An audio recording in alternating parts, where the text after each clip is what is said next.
Just got my favorite neck on.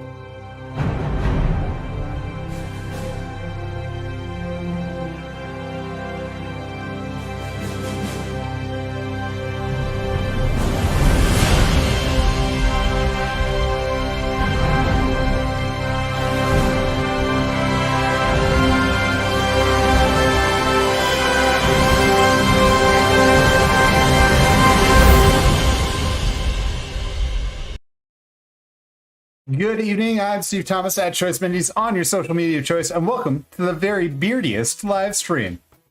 I'm joined by my co-host, Wanderer of the Outdoors, operator of machinery, and customizer of Mandalorian armor, Adam Grimm, beach_vacation_Mando on Instagram. Adam, how you doing tonight, buddy?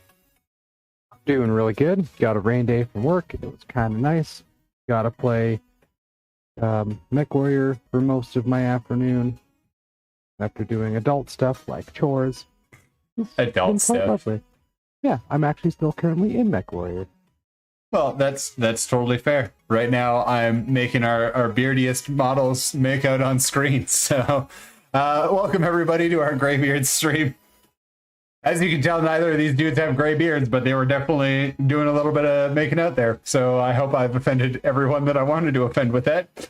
We're working tonight, painting some gray beards. We're going to start off, or we're going to actually make a couple of different versions of gray beards tonight, because I feel like that's really important.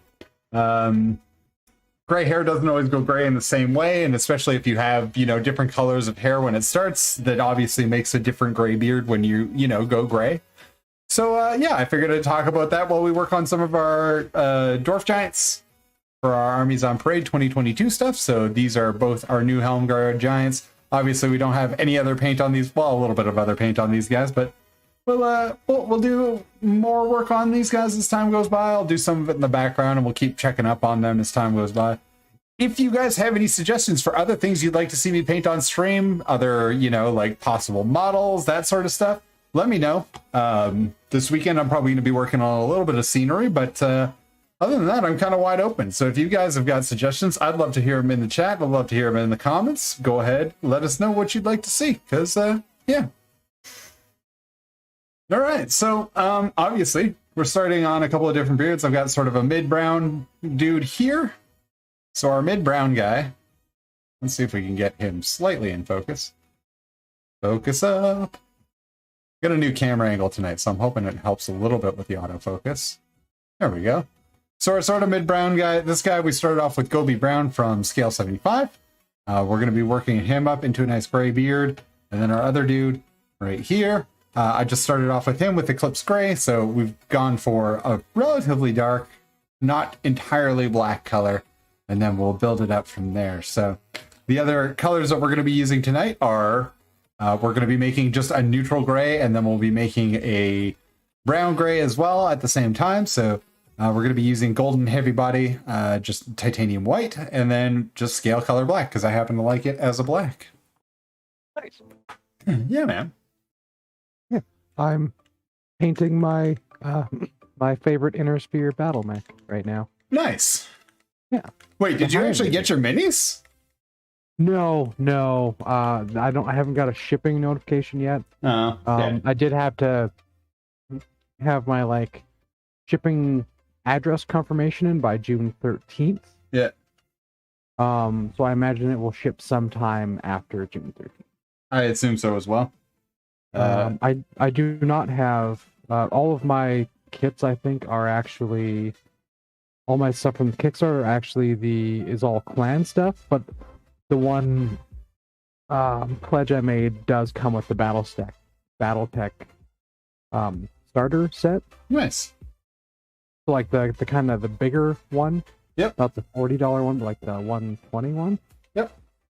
Yeah. So it comes with that. So I will have I think it's a lance or two of Inner Sphere mechs. None of them are the Highlander, which is my favorite Inner Sphere battle mech. I'm sort of partial to the Nova or Rifleman, which the Nova hasn't been around since Mech Warrior 2, so... The Nova is around in Mech Warrior Online. Oh, nice. Anyway, continue. Yeah. they actually reinforced the legs because pilots were like, "Hey, this is an assault mech with jump jets. You know what I can do with an assault mech with jump jets? Crush stuff." Yep. Always land on did. top of things, baby. Yeah. It's called the. I just had it's like there's an actual name for it. Fair enough. I have no idea what that would be. Not to say that it isn't important, just that I don't know what it would be, because a lot of my mech warrior stuff, like what was the turn-based one? That was sort of the last one that I was super heavy into. That would be Battle. Nope, not BattleTech. Earlier than that, or later than that. It was a MechWarrior branded one, like it was a MechWarrior Squadron game. Oh, maybe it was Mech Real Time. Commander?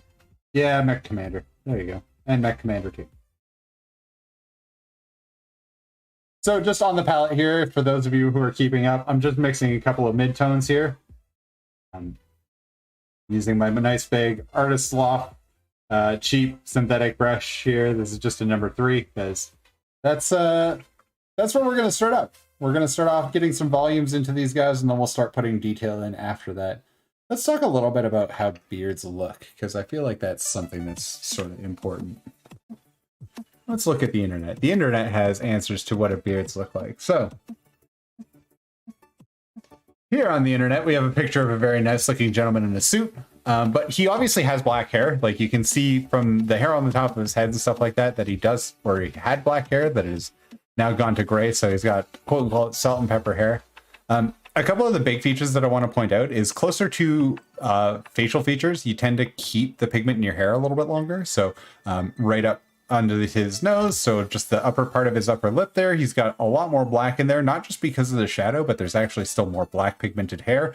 And then there is also on either side of his soul patch there, so just the sort of like framing areas of his mouth, there's more black in there. And then up into the temples and stuff like that, you can also see that although his temple itself has a gray streak in it, and this could be dyed, I mean, it is a fashion photo shoot, but we are seeing that he's got, you know, a silver streak up there in his temple, but the area between sort of his ear and his temple, there's a lot more black that comes through there. So when we're getting to our black-haired guy, we're going to sort of mirror that. The same thing with the actual, like, his hair itself is a darker color than beard color, and that's something that's actually fairly common with beards. If we swap over here to Pierce Brosnan, we can see the same thing going on. Now, Pierce Brosnan's hair is dyed. Fair enough. I get that. But his beard here does look pretty natural. So, again, the same sort of framing, right? We have a darker area. Now, his soul patch is also dark, which, fine. But where the hair is getting longer and further away from his face, you can see that it does actually lose pigment on those longer hairs. Same sort of thing. We've got sort of a silver streak into his, like at the top of his sideburns. There's another one up near his temples, but the actual like hair on the top of his head is a little bit darker. This is just sort of an example of a blonde beard or a dark brown beard or a mid brown beard. But yeah, so we're gonna work with sort of these as inspiration for what we're doing with the beard tonight. But we'll translate it into the dwarf itself, the dwarves that we're using, right? So that's sort of how I get inspired to do this stuff and how I normally do gray beards, because you don't. Yes, there are certain fantasy characters, Gandalf the Grey, like there are guys that have like just straight up big gray bushy beards. Cool. That's not typically how hair color works. So let's start blocking in some of those colors. So I'm going to come over here. I've got a 50-50 mix of gray and titanium, or a black and titanium white. And I'm just going to start putting it in the areas that I want to be sort of our mid-gray tones, right? So I'm using the big brush because that's what I'm going to do right now. In sort of the shadowed areas, I don't need to be particularly heavy with it, but I am going to like have areas of the beard. And the reason why we underpaint it with the actual hair color is because undercoating always shows through. Like acrylic paints are thin, like they are always somewhat transparent.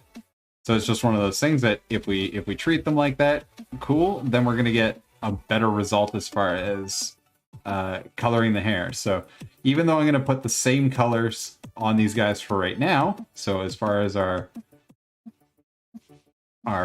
sort of first shot at gray here, even though we're going to use the same colors, we'll see after this stuff dries that they actually do carry different colors with them. So then again, just to sort of mimic what we saw on Mr. Browson's face, I'm going to come in here on the lower side of this little tuft around his lip. We'll get some gray worked in there. We'll get some gray worked up around sort of this long hair strands over here. And then I'm going to do the same thing to our friend with the black hair. Now, he's got a big mohawk too, so we're going to deal with the mohawk at the same time, but let's start doing some volumetric. Now, with these guys, we've got big old coils of hair, right? So we've got braided hair. So unlike our friend here, who's just sort of got loose hair, we'll put some shadows and stuff, some shading onto this guy in a minute, but we just wanted to establish our mid-grays. On this guy, we can actually use some of this black color to our advantage as far as shadow tones go as well. But let's get started here. I'm going to mix a little bit more black into this mid-gray just because we are starting from a darker color. And then let's just pretend that this is a big old cylinder. So on this big old cylinder, I'm going to take the top-ish area. I'm just going to do a nice broad highlight all the way across the top here. And then we're going to come in with just a little bit of a highlight along the bottom where he's going to get some reflected light. And then again, so we're both keeping in mind that he has how we want the beard color to go and our volumes. So again, just taking care of the tops of things in this case. But we also want to be dealing with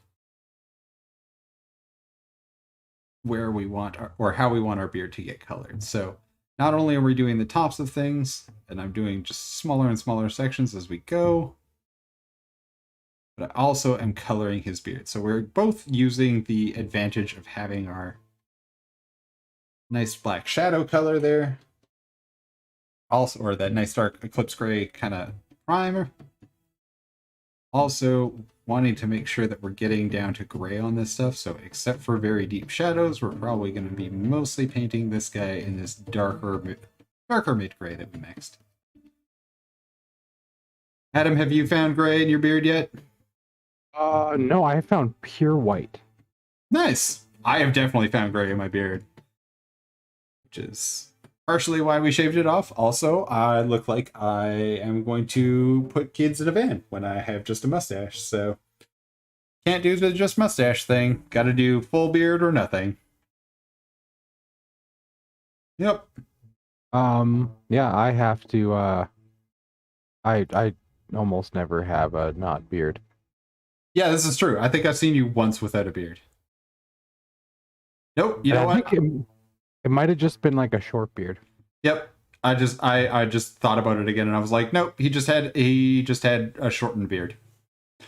He still had a beard. It's just shorter. It had been trimmed.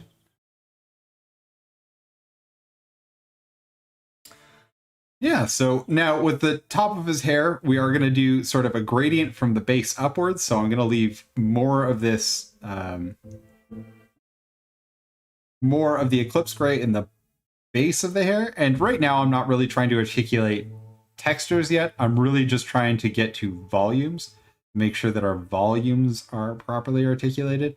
And then we'll start putting in fine textures on the hair. So we talked a little bit about it last week with our blonde beard, how we do hair textures, especially on like braids and stuff like that, which we've got some of on this guy. On this side, we've got more loose flowing hair. So we'll talk about how exactly we're going to deal with loose flowy hair on him. But in the meantime, we're also going to start working on volumes on this guy. So coming in with a slightly lighter gray this time, we are going to start putting this on more of the upward facing surfaces of his beard. So whether that is up at the top or further down the beard itself. Right now, as I said, we're mostly trying to work our way through volumes. We're not so worried yet with highlight placement, or sorry, with actual textures or articulating hair strands or anything like that. We're really making sure that the top parts, the upward facing angles of his beard, are appropriately colored. Nice. Yeah, man. Yeah, the first time I found gray in my head hair, I just about died. All of my D&D characters have helmets. Have helms? Is it because you don't like painting faces and eyes?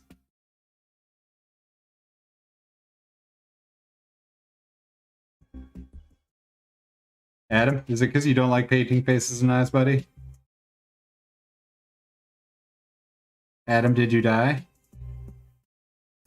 Rip. F's in chat for Adam.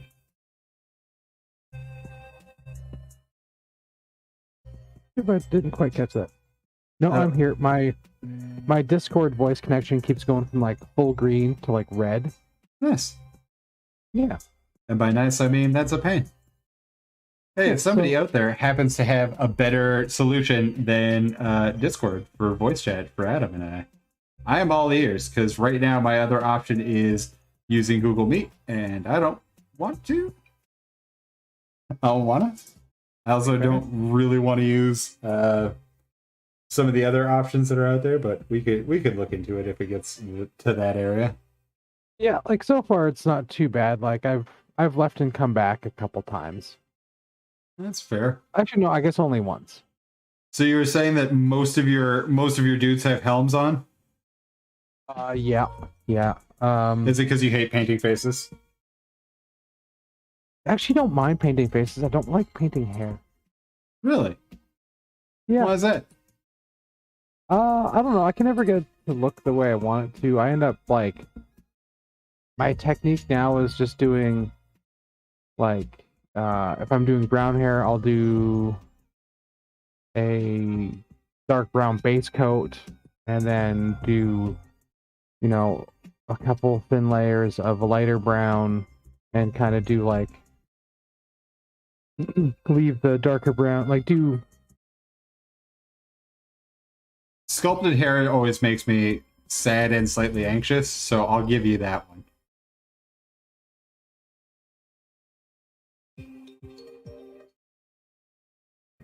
So, you guys saw on the palette there, I'm just dipping in, grabbing a little bit of this brown now, and I'm just going to come back and re-articulate in some of the places where I want him to have brown hair. We'll just strengthen that color a little bit. Now, it's not going to stay brown, but we do want to still have a transition between our grays and our browns. So, running really thin layers, like, and by really thin, I mean, like, you can see, that's really thin. So we're just running really thin layers of gray back over top of some of this stuff. And we'll come back over to our black beardy dude here, because he's got a little bit, well, he dried off while we were painting the other one, so I can swap back and forth to them. This guy, again, right now, we're really just trying to concentrate on making sure that our volumes are filled in properly and that we've got sort of a balance of color. Now, one of the weird things with lighter hair where it is thick tends to look darker.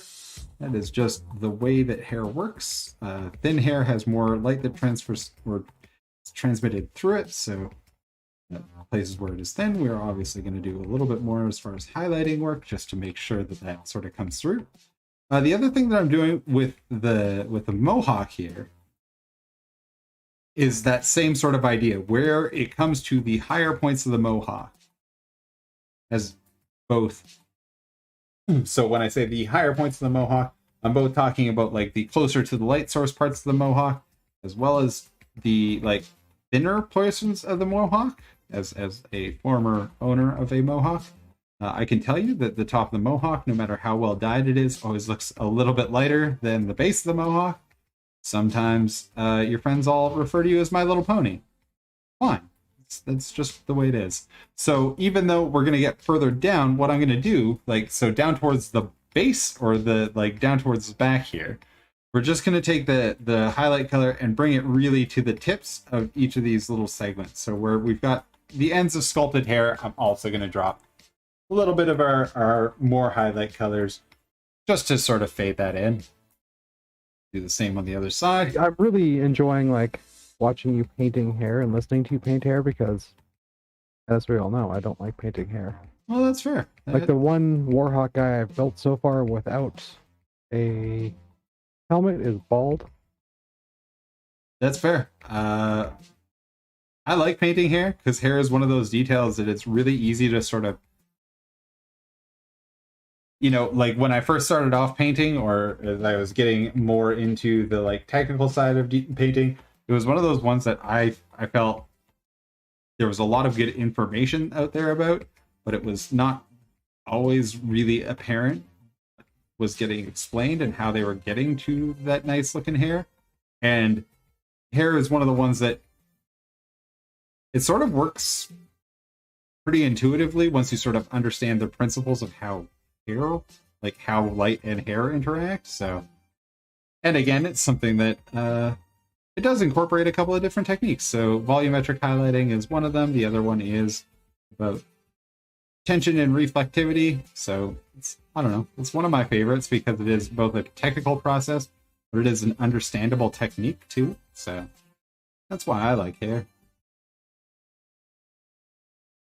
Just continuing to brush on some highlights here with, again, this is not a good brush. This is the cheapest, like it came in a giant pack of like 12 brushes that I think cost me $4. Because again, we're not doing detail work yet. It does have a fairly nice tip on it. That tip will not last.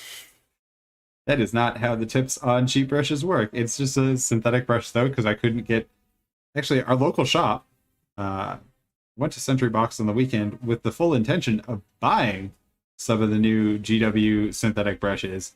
And guess who's already sold out? It was it was Century Box. Century Box was already sold out I'm by not the time I got there. So surprised. yeah, that's fine. It's a popular spot, and I would rather go to Century Box than our local GW shop because the GW shop is inside of a mall where people like to mass protest. So not gonna get myself COVID, so I can get some brushes that I probably will use for a month or so until they're dead and then throw out. Like, not necessary.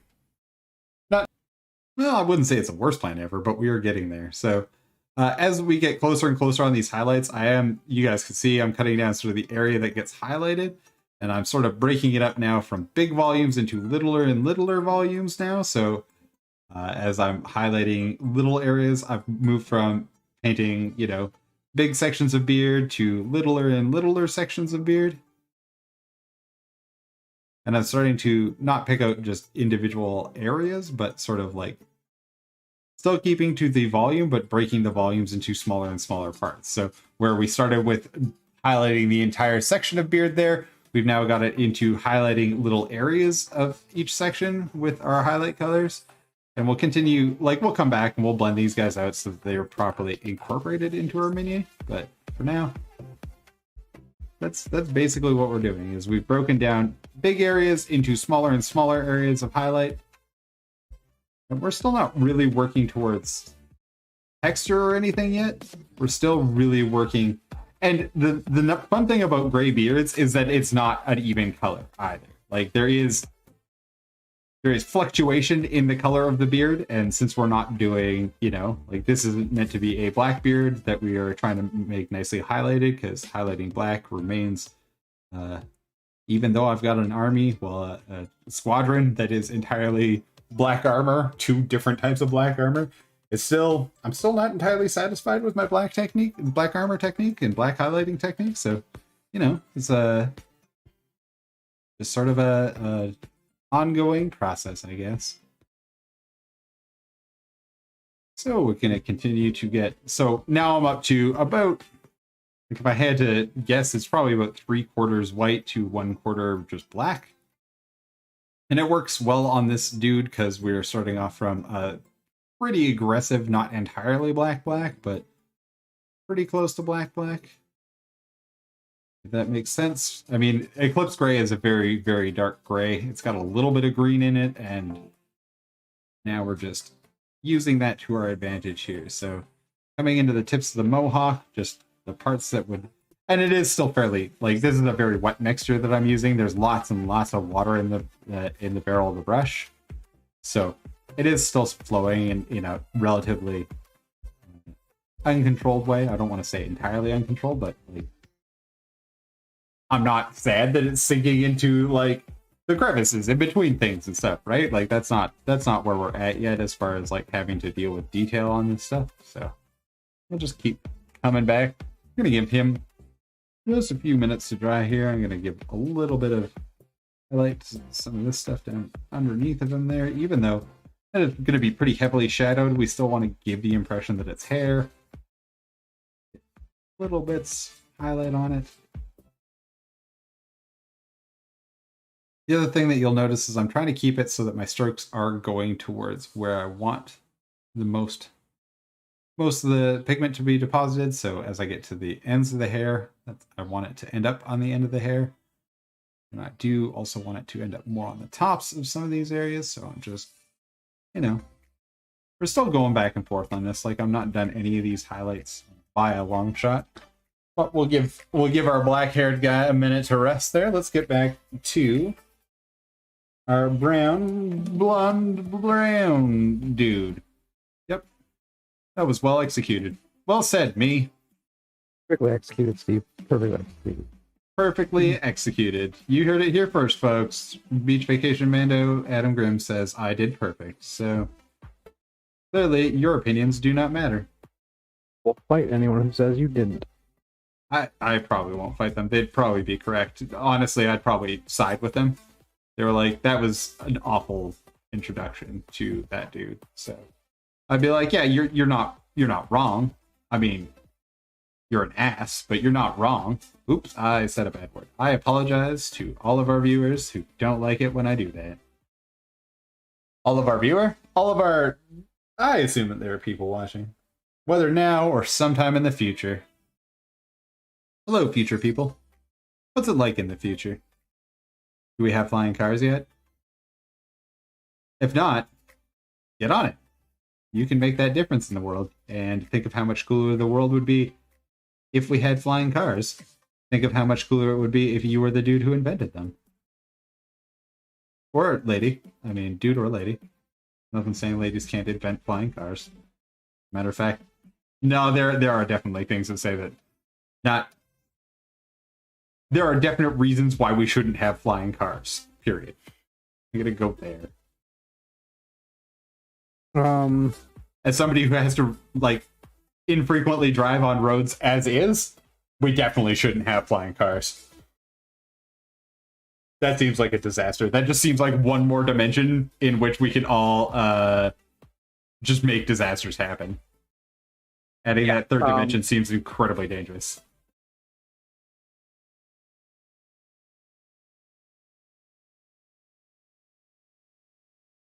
Yeah. If we're gonna do flying cars, I would honestly feel safer in a drove, like a.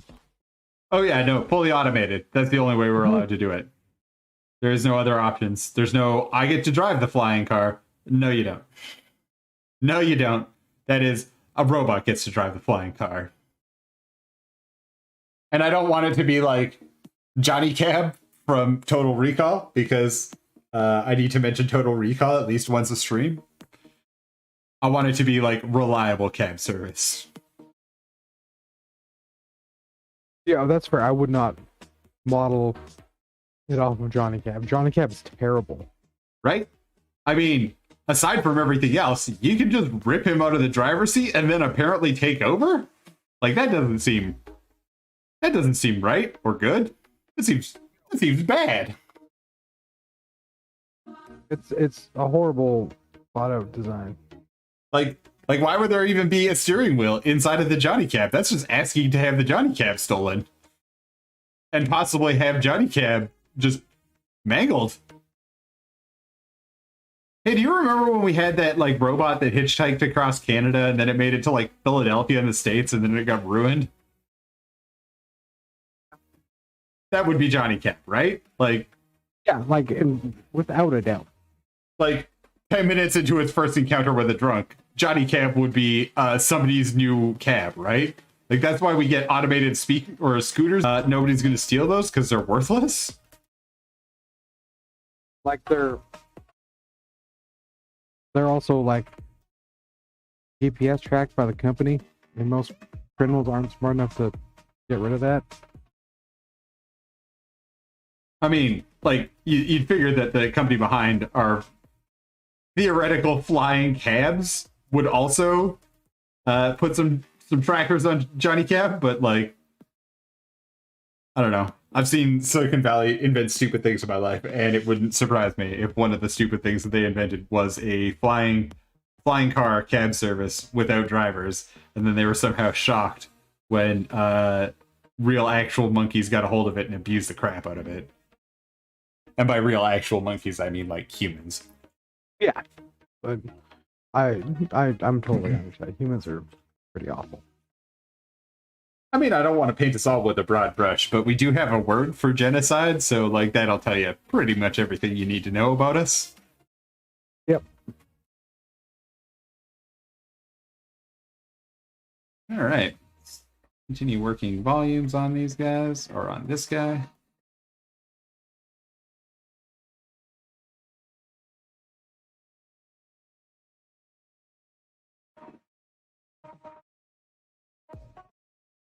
I don't know how I feel about this music. I'm gonna keep letting it go because background music, but I'm not really sure how I feel about it tonight.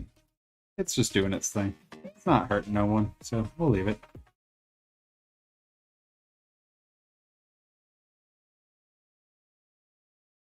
So who we got on the stream tonight? Give me a shout out in the chat. Love to see who's out there, who's watching, who's following along.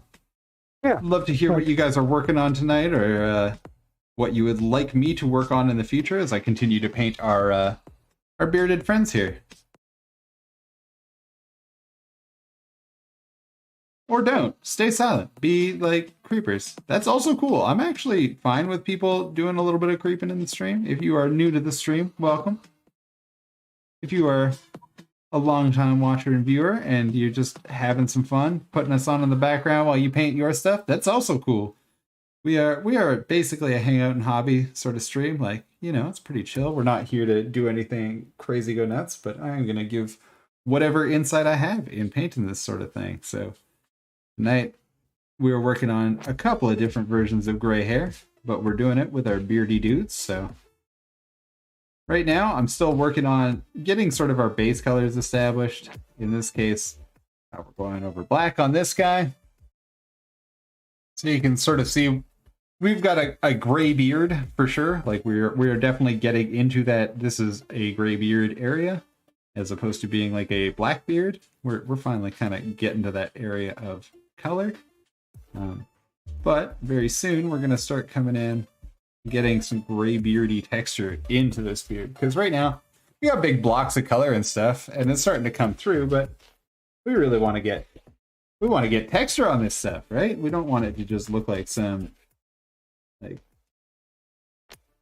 weirdo beard. We want glorious, soft, lovely beards like we got with that blonde one last week. So continue to work up just a little bit more light into our beards. Continue to work some of the angles with our lights here, and then we'll come back, do a little bit of blending, and then part of the blending process with this stuff is also getting the texture, because we're going to use the texture of this hair, because right now we're just doing like big blocks of light and stuff. Part of making that more believable as far as hair goes is also getting the hair texture on it. And that'll help to blend some of what we're doing here. Now you'll notice that I haven't gone to pure white on any part of these beards yet. That is intentional. We will continue to work a lot of the highlight color, like the final highlight color, as that is going to be how we work in a lot of the light, is with that texture right at the end here with our white highlights. So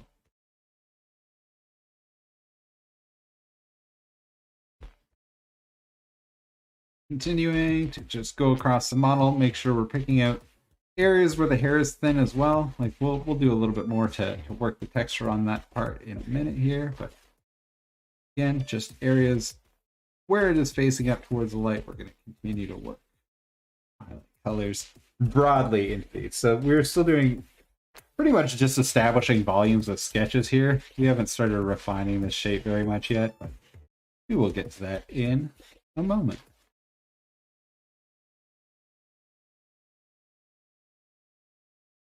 Oh boy. Man, it was a busy day at work. Implementing MS projects across a very large team right now has been an interesting experience. For those of you who don't have to use project, say thank you to all of the admins and management at whatever company you're working at who decided they don't want project. Now, this is a self-inflicted wound because I like using project for project management, but I've never had to do an implementation with quite this many moving parts before, and I haven't had to do it on an M365 environment either. I've done old server installs of it, but this is the first time we're doing a big one. Also, this weekend on Saturday, I'm going to stream a little bit on Saturday too, so if you want to join us on Saturday, I'm going to be working on terrain. My brother and I, as kids, did a lot of N-scale terrain modeling, and my brother's got a new one because, you know, we're big fancy adults now, so he can afford that sort of thing. And he was like, hey, do you know how to make terrain? And I was like, do I know how to make terrain? Yeah, I know how to make terrain. And he was like, cool, I will give you a train set, or the part of the train that I've got built right now. Could you put some like ground cover on it so it doesn't look quite so ugly? And I was like, as long as you're cool with me using gaming products, yes. So if you guys want to join along for, I mean, it's basically the same terrain techniques that we use for our regular tabletop gaming stuff, just a little bit scaled down. That's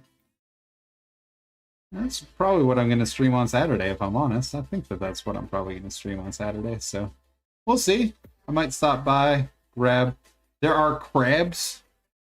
Everybody lost their mind for the new crab in the, I don't know, Deepkin Underworlds box, so I might go and pick him up. Yeah, I might go pick him up and paint a crab. I don't know. There's nothing really exciting about the IDNF Deepkin. They do have the coolest, just regular, like, unmodified troop sculpts. I think the Namarti Raiders look great. But since the Namarthi Raiders are garbage meta, I don't know. We'll see. And everybody just plays eel list with them anyway, eel spam. So, again, just reinforcing our brown in a couple of areas here, just making sure that that brown color stays in parts of the beard where I want it, or fades in and out of the gray appropriately. So going to continue to work that through the model here a little bit, making sure that we still get that hint of color that we're looking for. We don't want this guy.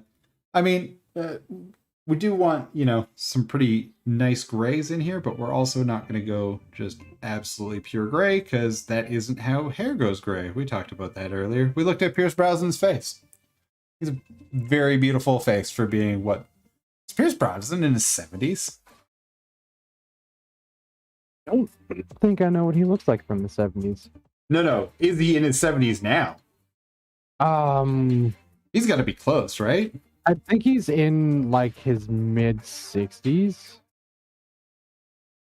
I feel like this is a question for the internet. Dear the internet. How old? Dear internet. Hey Google. How old is Pierce Brosnan? I apologize, everyone. He is 68 years old. Huh. He's a very attractive man for being in his... Well, he's a very attractive man, period. I mean, the dude was James Bond, but like... Remington Steele. And Remington Steele. And there was something else. Oh, the Tom's Crown Affair. Yep. And something else that I'm probably missing that I liked him in. There was another... He did another spy movie where he's like an older ex-spy, and then like they start killing his adopted family, so he right. Back. I can't remember what it was called though, but he's like, it was really good. I'm pretty sure Liam Hemsworth is like his co-star. You mean the second most attractive of the Hemsworths? Yes, not the most unattractive of the Hemsworths. How many That is Hemsworths are there. there? There's three, right? One's not an actor though. One's just a dude. One of them is Thor. Sorry, Yeah, two of them are Thor.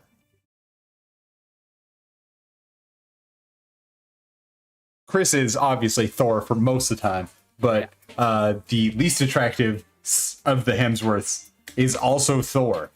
He's Thor. You know when Loki's putting on the thing in Ragnarok, like where he's putting on the play and Matt Damon shows up? Yeah, he's the guy who's playing Thor. He's the guy who's playing Thor. Yeah. He's also gonna be in Love and Thunder because there was a bunch of leaked set photos of them, and he's back, and Matt Damon's back, and what's her name? Jenny McCarthy, I think. No, not Jenny McCarthy. God, not Jenny McCarthy. She was in Gilmore Girls and is a comedian. She was also in the new Ghostbusters, and I'm forgetting her name now, and I feel bad about it. Who was she in the new Ghostbusters? Sorry? Who was she in the new Ghostbusters? I can't say that I've honestly seen the new Ghostbusters, so she's not Chris Hemsworth? Yeah, she's a larger lady. Like, it's something McCarthy, right? Like, or am I entirely off on that? No, it is. You are correct. Melissa McCarthy. There we go. Melissa McCarthy. Yeah, she's super funny. Yeah, she is super funny, and she is playing Hela. Like, from the set photos that leaked, she is like dressed up in Hela's getup, and Matt Damon is back as Loki, and the least attractive Hemsworth is back as Thor again. So I'm assuming that somebody is playing Odin too, though I don't remember who it is. I think I looked it up at one point, but yeah. So there's obviously on the new Asgard set, they are all standing around, doing another tragedy, I assume. This time of Thor and Ragnarok and losing his hammer. I'm really hoping that this is just a framing device from now on that Taika uses for all of the rest of the Thor movies, that they have a recap of the last Thor movie as portrayed by bad actors pretending to be or good actors pretending to be Thor and Loki. Good actors pretending to be bad actors playing Thor and Loki. Yeah.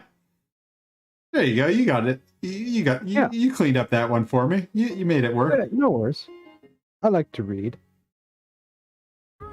Currently reading my way through like 4 books. I just had 2 more books show up in the mail this week. It seems like too many books, but I say that as I am currently reading a technical manual and rereading The Name of the Wind, and have gotten through The Name of the Wind and Wise Man's Fear in like 3 days. And then there's my unending series of audiobooks and podcasts, so...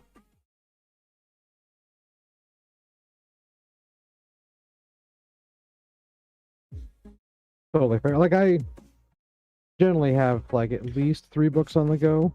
That's fair. I mean, you do have tattoos that say you're a bookworm, so like you got to live up to that in some way. Yeah. Jamie just found out like a weird book quirk I have. About why I buy certain books that seem very out of like my taste. If I see a character that I enjoy in a movie or a show, reading like a specific book often enough, I will find that book and buy it and then read it. That's fair. That does not always work for me. The only reason why I ended up reading Simulacrum and Simulation is because it was required reading in college, and there is a lot of references to that book in The Matrix, and I read almost every other book they reference in The Matrix because I was that kind of nerd. That's totally fair. My most recent one is Fortune is a River. It's about the friendship between Niccolo Machiavelli and Leonardo da Vinci and their dream to turn Florence into a port city. Okay, that seems like historical fiction. Yeah. Okay, fair enough. As long as it's not trying to pass itself off as an actual history, I was like, I don't think that Machiavelli and Leonardo da Vinci were even in the same century. Also, wasn't one of them, well, I know for a fact that Machiavelli was like a criminal or something?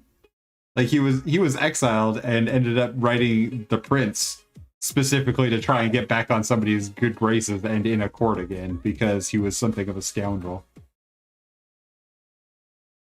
Yeah, something. There's something there. I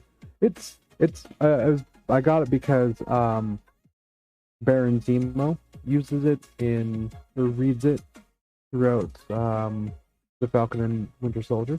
Fair enough. And it looked.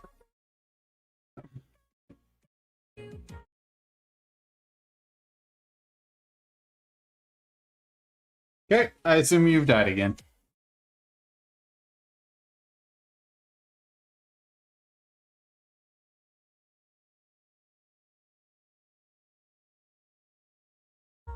So again, when we're doing like on this big beard, we're going to be doing a lot of texture on the back of this beard to sort of smooth out what's happening there. So even though I am just painting relatively large volumes and just sort of leaving them the way that they are, we're going to use a lot of the texture of the beard itself to sort of smooth out that texture and make it more believable, because otherwise it looks like just big blocks of blobby color. I'm going to lighten up the top side of it though slightly. Not too much, but we are going to give it a little bit broader volume of highlight there, and blend it out a little bit up in the back there. Yeah, I still haven't managed to watch Falcon and the Winter Soldier. I know every beat of it because the internet has spoiled so much of it for me. Not that I'm complaining. Like, if I don't watch it on the day of, I don't get to complain about spoilers, but like, I feel like I've been there. I am excited. I might sign up for Disney Plus at the end of the month here, just sort of binge all of Loki, because Loki seems like it's going to be right up my alley. As far as Loki looks really good. Time Shenanigans and Owen Wilson and Tom Hiddleston, count me in. That seems like the sort of thing that I can get behind. Time Shenanigans are one of my favorite stories subgenre. You know, not just time travel, but like, oh, we made things bad by time traveling and now we have to go and set it right is probably my favorite form of time travel. Time shenanigans, as I like to call it. I don't know if it actually has a better or more proper name than that, but I don't know. Maybe we can invent a genre together. Adam, are you in for Time Shenanigans is the name of our genre? All right, Adam has once again passed away. No, we will be representing Adam at his funeral. Actually, I think it might be because I'm in Mech Warrior. I don't know. It's almost like I can hear his voice on the wind. F's in chat for Adam. By F's in chat for Adam, I mean, Adam, I can't hear you. I'm just being a dick talking over you right now. And I am coming through on the stream. Oh, I know you're coming through on the stream right now. I'm just talking over you because it's fun for me to every once in a while you cut off. I know that you're playing Mech Warrior because you just like cut off in the middle of a sentence, and then I've decided that you've died, and then I have to play that joke out. Otherwise, it's just not funny. It's what's it called? Discord, like the voice connector keeps going, and I don't know why, because Mech Warrior's not an online game. Yeah, but it's still trying to give you voice chat with Mech Warrior. This is true. It keeps prioritizing it, so you keep dropping off in like the middle of a sentence, and I assume it's because you're continuously having a massive heart attack and dying. And then I start to mourn in a way that only I can. Not died on this playthrough yet. Nice. No, I'm not talking about you dying in Mech Warrior. I'm talking about you passing away, expiring, say, in real life. That could happen sometime. Who knows? I doubt it. I'm pretty sure that all of my friends and loved ones are immortal. I mean, the fact that I've had several family members, well, grandparents and whatnot, die already totally doesn't disprove that. But That's fair. so you guys noticed I just put a little bit of brown. I just put a desaturated some brown by mixing it into a light color there, like our mid light. Right at this point, I'm pretty much to the point now where I'm happy with most of the volumes. So when I'm talking about volumes, what I'm really talking about is like big overall shapes of the model. Like, can I see differences in the layers of the beard, right? Like, so this part of it is supposed to lay over top of this part of it. I can see that there are two different volumes there. I can see that there is a continued volume that comes down sort of the middle here.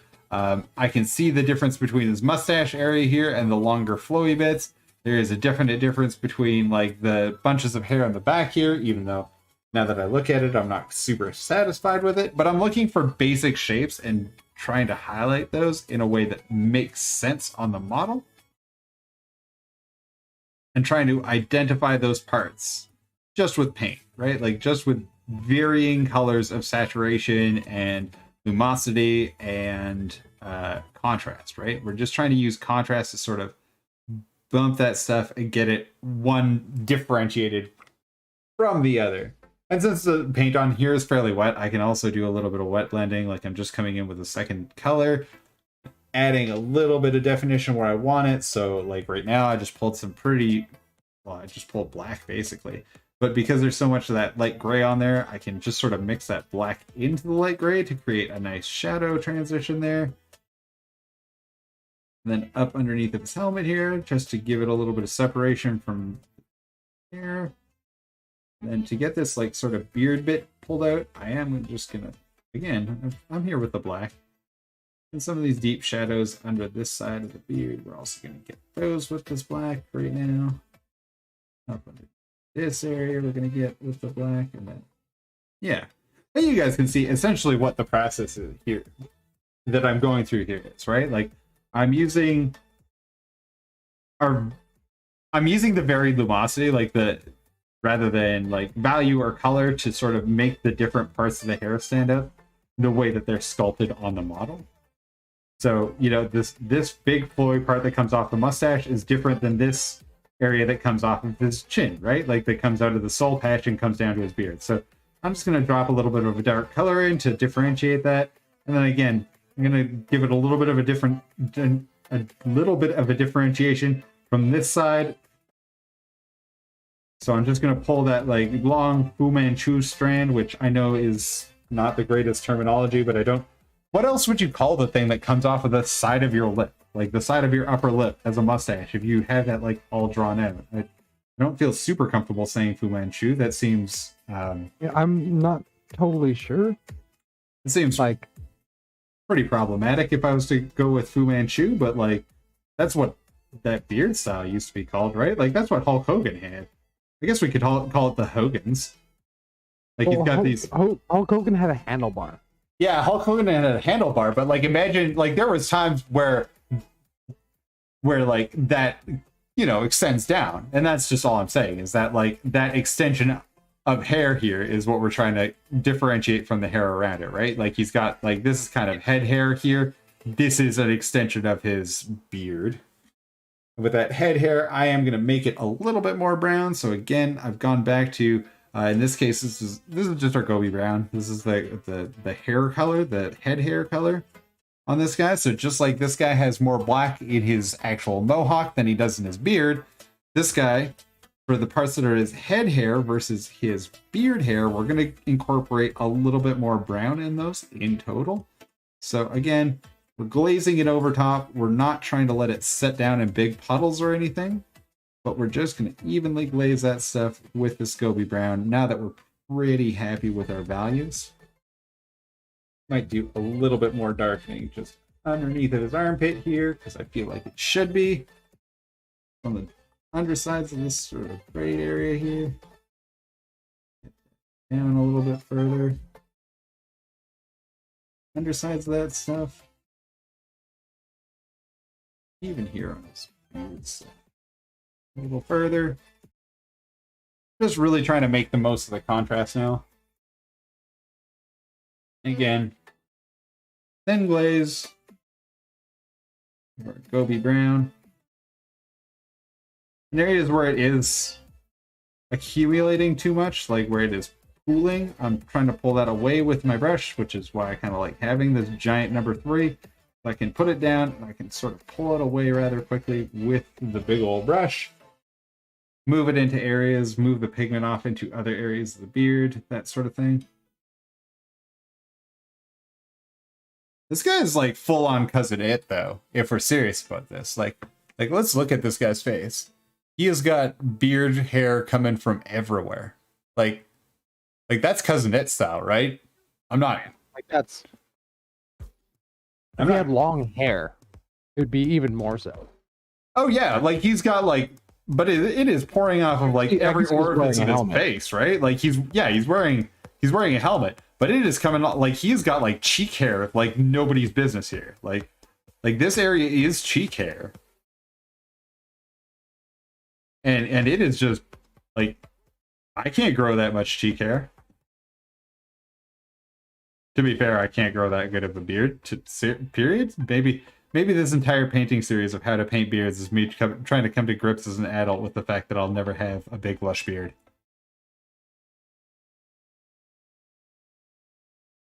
That is a possibility. You know what is a possibility? I know that the news. The news.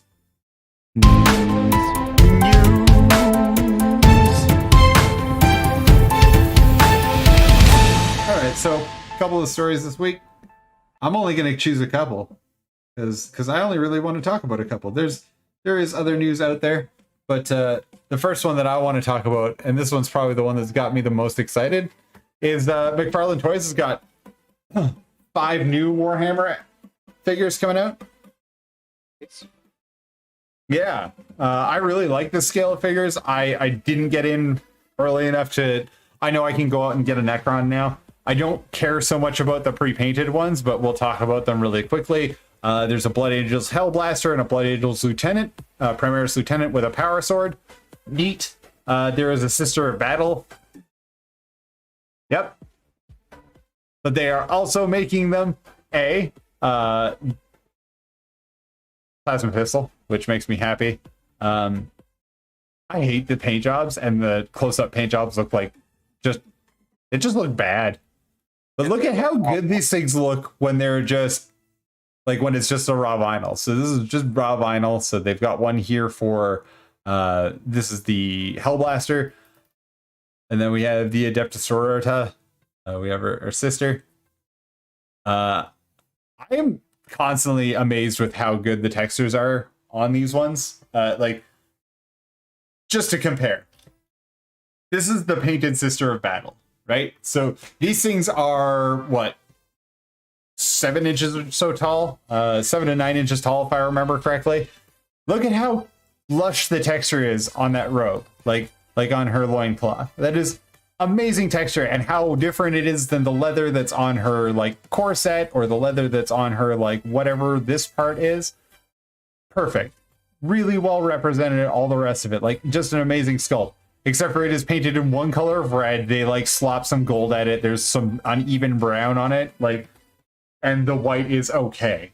Like, that's the thing. Like, I know that they have to mass produce these, and that mass producing the injection molds is way easier than mass producing painting. I get that. But like, plasma coils, there is overflow all over the place. They do one of the gems properly, and then all the rest of the gems, like even on the power sword here, the gem on the power sword isn't painted, period.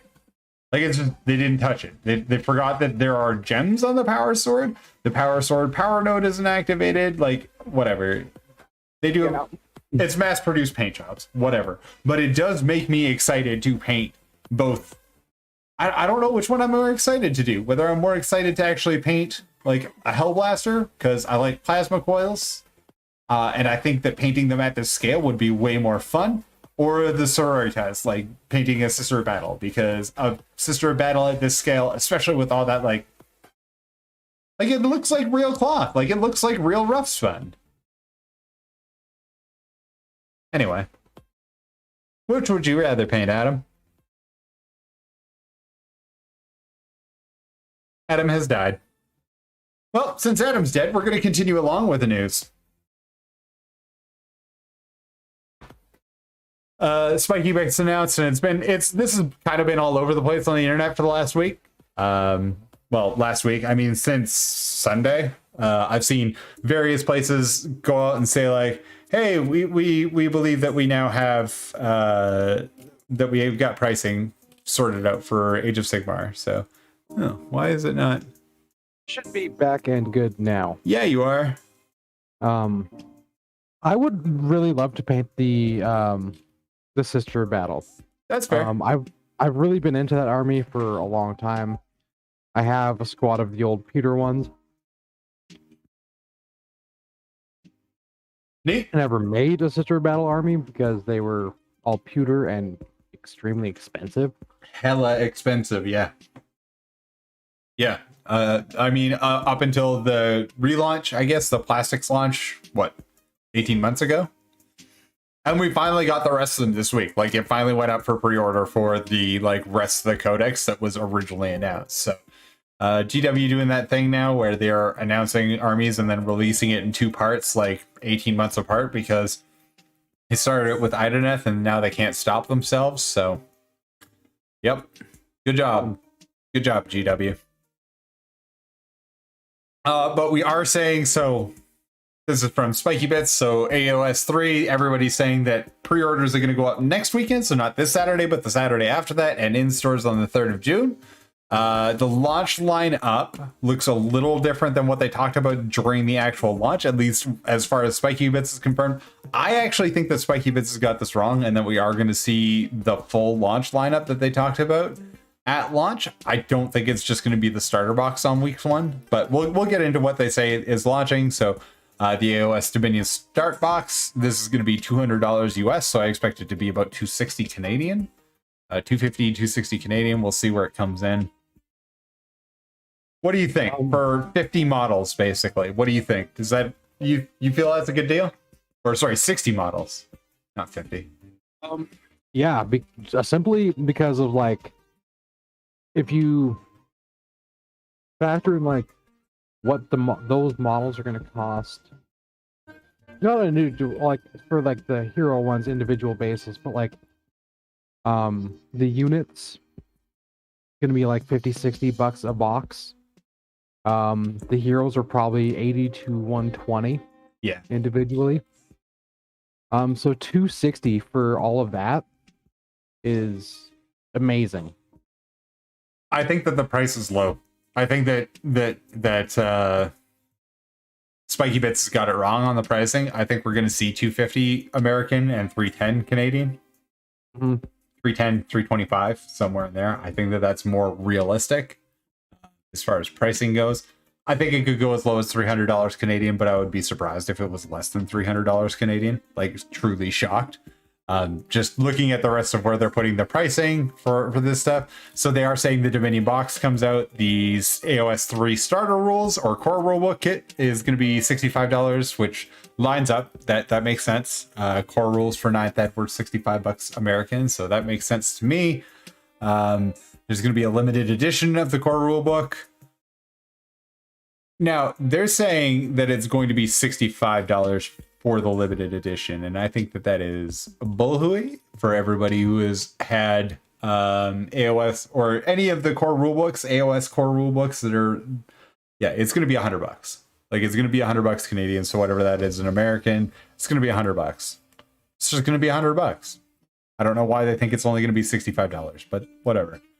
General's handbooks for 2021. So this is something that I know that we referred to. Cool. We're going to see points differences with AOS 3, but they're never going to talk about them, or they will talk about them, but it'll be tangential to the rest of releases. This diary, the Path to Glory diary, this is something that I had seen confirmed in a price list somewhere 2.5 months ago. So neat. I don't think it's exclusive to 3rd edition, but it is coming out now. The new objective set, they're saying $50, which feels a little high as far as price goes, but those are some cool terrain, right? Yeah, they're neat objectives for I mean, if you could work those into like the rest of the terrain, so they don't really stand out. Yeah, there is a new terrain box because we're in Gurish, so there is the new Gurish like actual planes. So these are new playing surfaces that are the proper size for Age of Sigmar 3, which, in case you hadn't heard, they're reducing it to the same size as 9th edition, which is double the size of our kill team boards. So everything is now the same size. Combat gauge. Oh, I guess they didn't talk about it. There is $100 terrain pack coming out too. I've seen that somewhere else, but there is an actual terrain pack for Gurish, which is the realm that AOS 3 is launching in.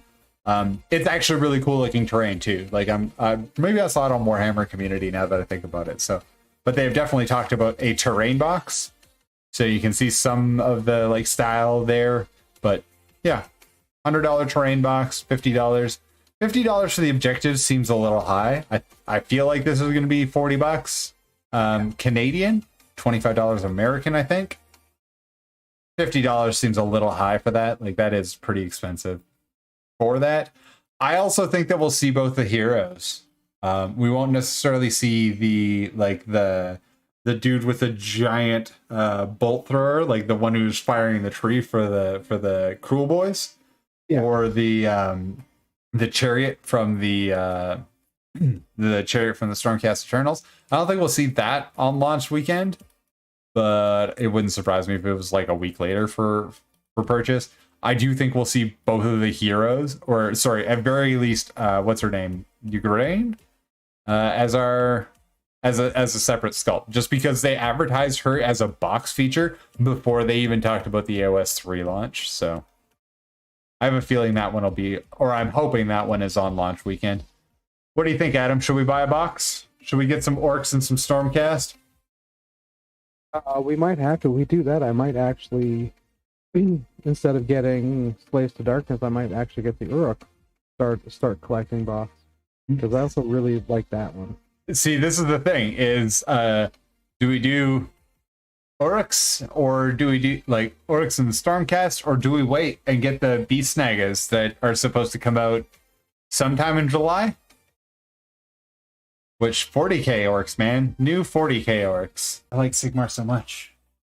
I like fantasy battle. I do want to try the Slave to Darkness army out, actually try some AOS out, and that might change my mind. That's fair. I mean, we could always do a proxy battle.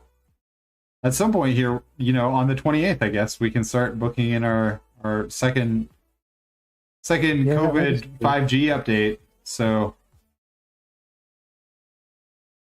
we will get to be together soon.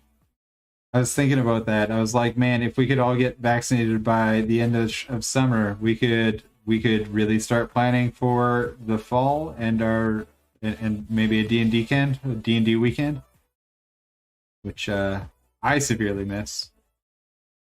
I really, really miss D&D weekend. Right. So for those of you who haven't heard of us talking about D&D weekend before, big group of our friends get together. We play D&D, just get together, eat incredible, well, I can't really say that, but we eat food together, and it is incredible food. Play some D&D, play like a weekend's worth of D&D. We've done it in campsites. We've done it in palatial cottages in the woods. Yep. I don't know. I don't know what the next step is. Do we do it in like a 5-star hotel room? That doesn't feel like it's different enough. We've done it. Hell, we've done it inside of our basement when we were allowed to get out of lockdown briefly last year. When we were allowed to during COVID, we immediately were like, let's play D&D. Because that's who we are as human beings. That's what we've chosen to do as adults.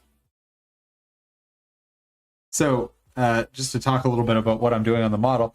Now we're coming in, and I want to make more texture in these areas, in all of the areas of this guy. So what I'm doing right now is I'm coming in with really fine, thin highlights.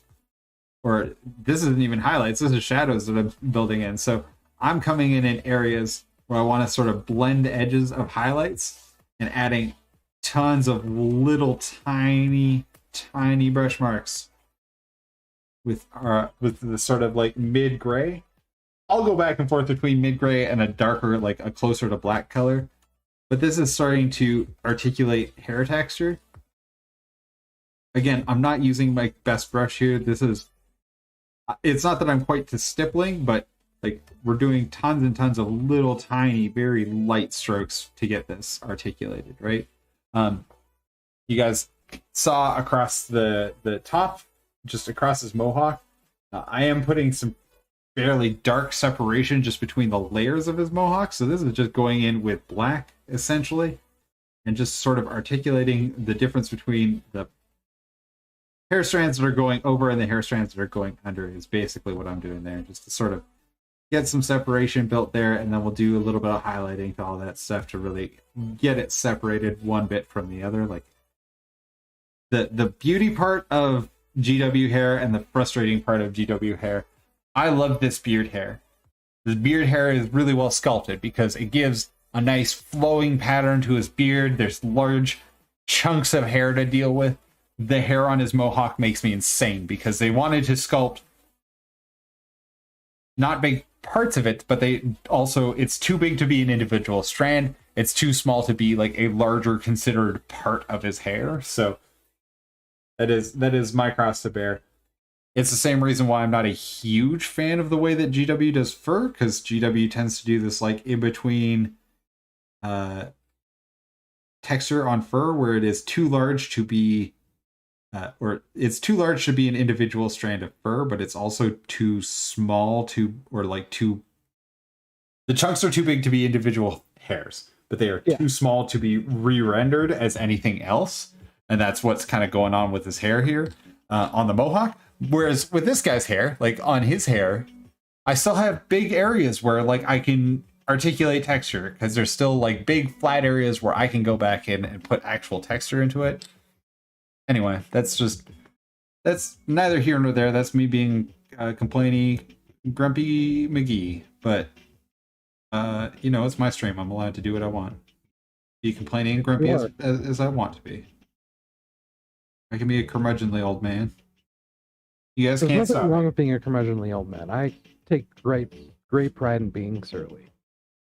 I'm a horrible, grouchy old man. I love Merlin. I love that Disney movie. That is one of those Disney movies that like so good. I forget about every once in a while, and every time I think about it, I'm like, Sword in the Stone is great. Amazing. I love that movie. Agreed. And the Black Cauldron, even though it's not technically Disney. Black Cauldron is Disney. I thought it was Black Diamond. No, it's absolutely 100% Disney. It just so happens that it was the one that nearly killed Disney and started the Disney Renaissance. Black Cauldron's really good. It's quite dark, though. It is quite dark. Their little friendy dude, and I can't remember his name right now, but they're like Proto-Abu. Yeah. He's the worst.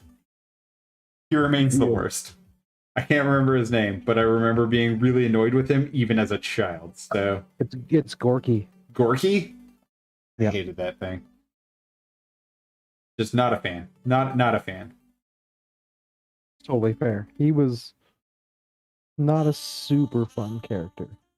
He just like, even as like a fun sidekick, he wasn't fun. He was just sort of a letdown. He was not my favorite, at any rate. I totally get that. I was not a huge fan of him. Continuing to just put texture. Now, I know that this isn't the finest brush I own. I know that this is, again, right now, we're doing broad textures. So what I'm doing is in the direction of the hair growth. So when you've got braids like this, it is always in towards the middle. So from the outside in towards the middle is the way that the hair is going. So I'm always going to articulate that. Just little scratches of mostly translucent paint. Again, I'm kind of bringing a mid-tone here. I'm not necessarily going for a light color or a dark color. You'll notice that I have put a little bit of the brown into this one just because I do want a little bit of color to this stuff. And it'll help to articulate just because of how desaturated everything else is. Now, this is very translucent. I'm not kidding myself to say like this is the detail everyone will notice. This is the detail that you notice when it is absent, not necessarily the detail that you notice from 5 feet away, kind of a deal. Like when the hair is absolutely smooth, when there's no texture to it, you'll immediately notice because you're like, oh, that seems really awkwardly smooth. Like that is not how hair reads in real life, and you would be correct in thinking that. But if it is not on your model, no one's going to be like, or if it is present on your model, nobody's going to be like, dude, the micro texture on that hair is totally, it's selling the model, right? Like it is one of those things that you really have to examine to sort of get where it's coming from. But without it, it is extremely evident that it's not there. Like it just, the hair doesn't look like hair. It looks like plastic, right? Because there's just not enough texture to really read anything organic about it in. The other thing that we're going to do that'll help with this reading as hair is we're going to do this in a lot of layers, right? Like this isn't, as we put these little swipes on this guy, this isn't the last time we're going to touch this with texture. This is just the first in a long series of texture steps, right? So it is mostly the same thing that we're doing here, but the reason why we're doing it with a mid-tone right now, as opposed to going and grabbing either a darker shadow or a really high highlight right away, is we're going to use the shadows off to the sides of his beard, like in the areas where we need shadow to take place, and we're going to use the highlights. Even though we went through and did this all volumetrically, we're going to continue to refine the areas of light and shadow.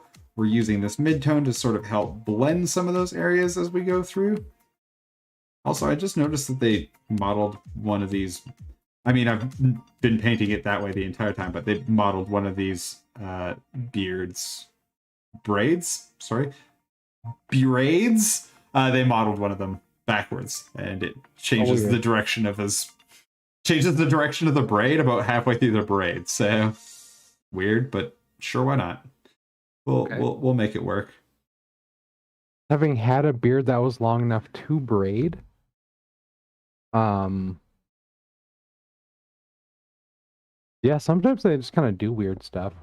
Oh, for sure. Like, and there's nothing saying that isn't just the way that this guy's beard actually is, but it does it in a weird way. So I figured I'd call it out because I've been dealing with it the entire way through the model, and I decided to just say something about it now because that's who I am. Also, my hair is currently long enough that I can braid my hair. So thanks, COVID, and not having to leave the house, it means that I've had 2 years to grow my hair out. Which I am not sad about in the least. I like having long hair. It's a little bit of a pain when I'm not allowed to wear, or when I don't wear hats while I'm painting because it does fall in front of my eyes. But thank goodness for the headset, because the headset keeps it neat and pulled back. All right. So again, we're taking the opportunity on these long flat parts to really get in and build texture that sort of breaks up both the blending points on a lot of this stuff, as well as giving texture to these long flat areas, right? So that's the joy and beauty of having these long flat areas, is we can break up the texture because now we can paint on these longer areas. But also using this technique of using many, many tiny, thin stripes of paint, we are also able to put texture on this. We'll continue to build this texture as time goes by. So again, just across this beard here, we're going to catch some texture along the bottoms, that side of the braid. And now we'll notice, yeah, it's less contrasty than it was before, but we are starting to get the impression that this is actually made of hair. At least I'm starting to see that. I hope we can see that on camera. That we are starting to get to the point where it's starting to look like something other than just molded plastic, because there is modulation throughout the beard as far as color goes. And we'll do the same thing with our blonde to gray, or our brown to gray beard here in a bit. But we're also building nice silky beards, because I mean, these are football players, right? Like they got They gotta have that silky beard. Like, look at how silky.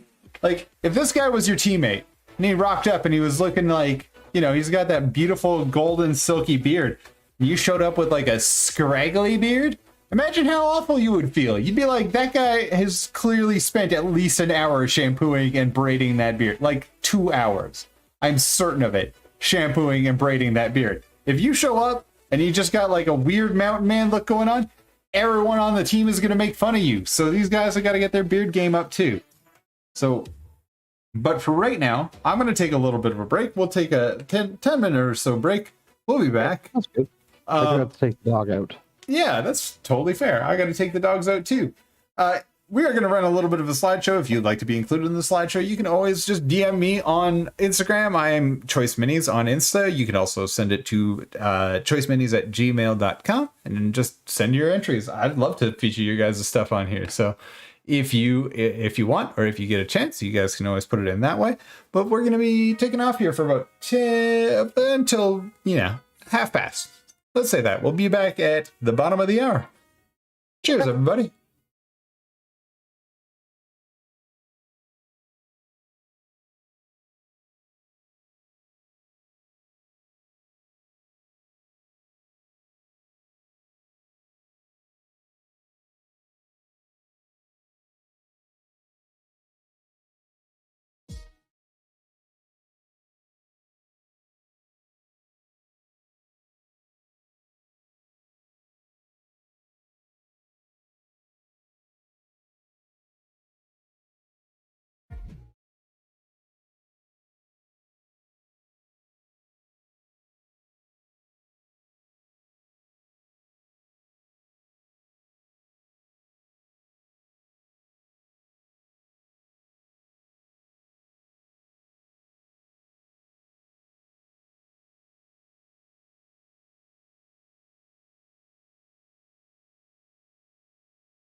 right, welcome back, everybody. I am Bill Choice Minis on the line with Beach Vacation Mando. Adam, I'm Steve. Adam, how's it going, man? How was your break? All few minutes of it there. Yeah. Grabbed a couple little mandarin oranges and a nice tea, and now I'm gonna glue together the bike for the Warhawks chapter master. Nice. I am gonna sweet. I'm gonna continue to work on our little man here. I did also grab another color while we were on the break. Well, the reason I was a little late getting back, like the Artemis and Apollo, their breeder, sent me a text message and was like, "Did you move?" And I was like, "No." And she was like, "Oh, because I tried to send the CKC certificate for Apollo to you." And I was like, "That's very nice, but like also I haven't moved." And she's like, "Oh, it came back returned to sender." So not sure what's going on with the post office, but they don't think I live here anymore, apparently. Weird. Yep. You definitely still live there.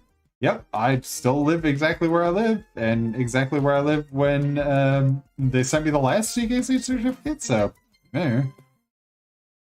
So with this guy, unlike the last one where I was starting off a lot of our texture with a darker color, with this guy, because I'm gonna take his beard quite a bit lighter than our other dude,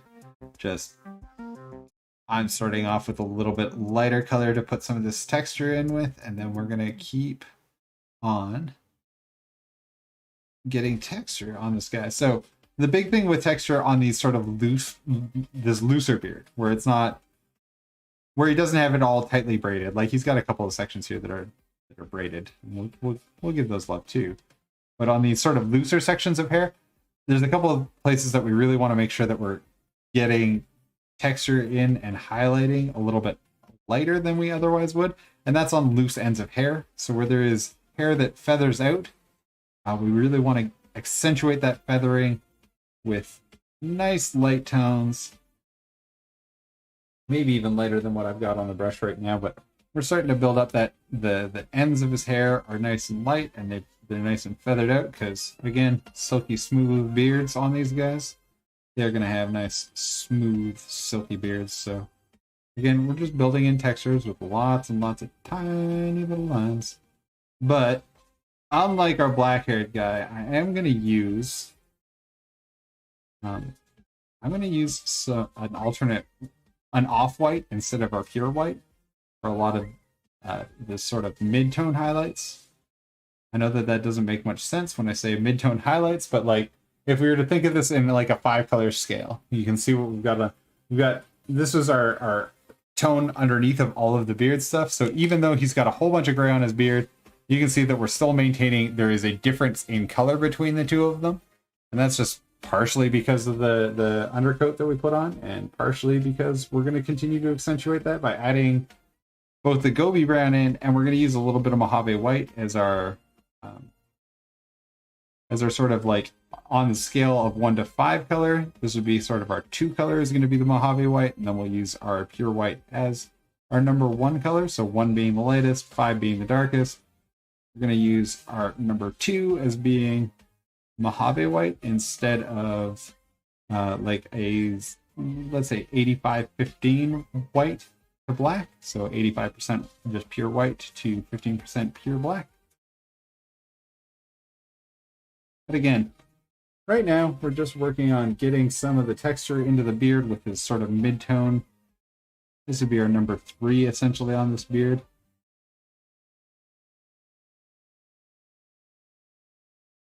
Glad to hear you're assembling some models for your dudes. That sounds fun. Well, I did hit a snag. Oh, what's that? It is.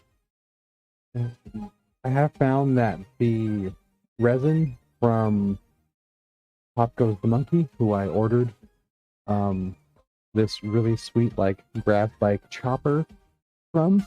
Yeah. Doesn't really work with the Tamiya glues very well.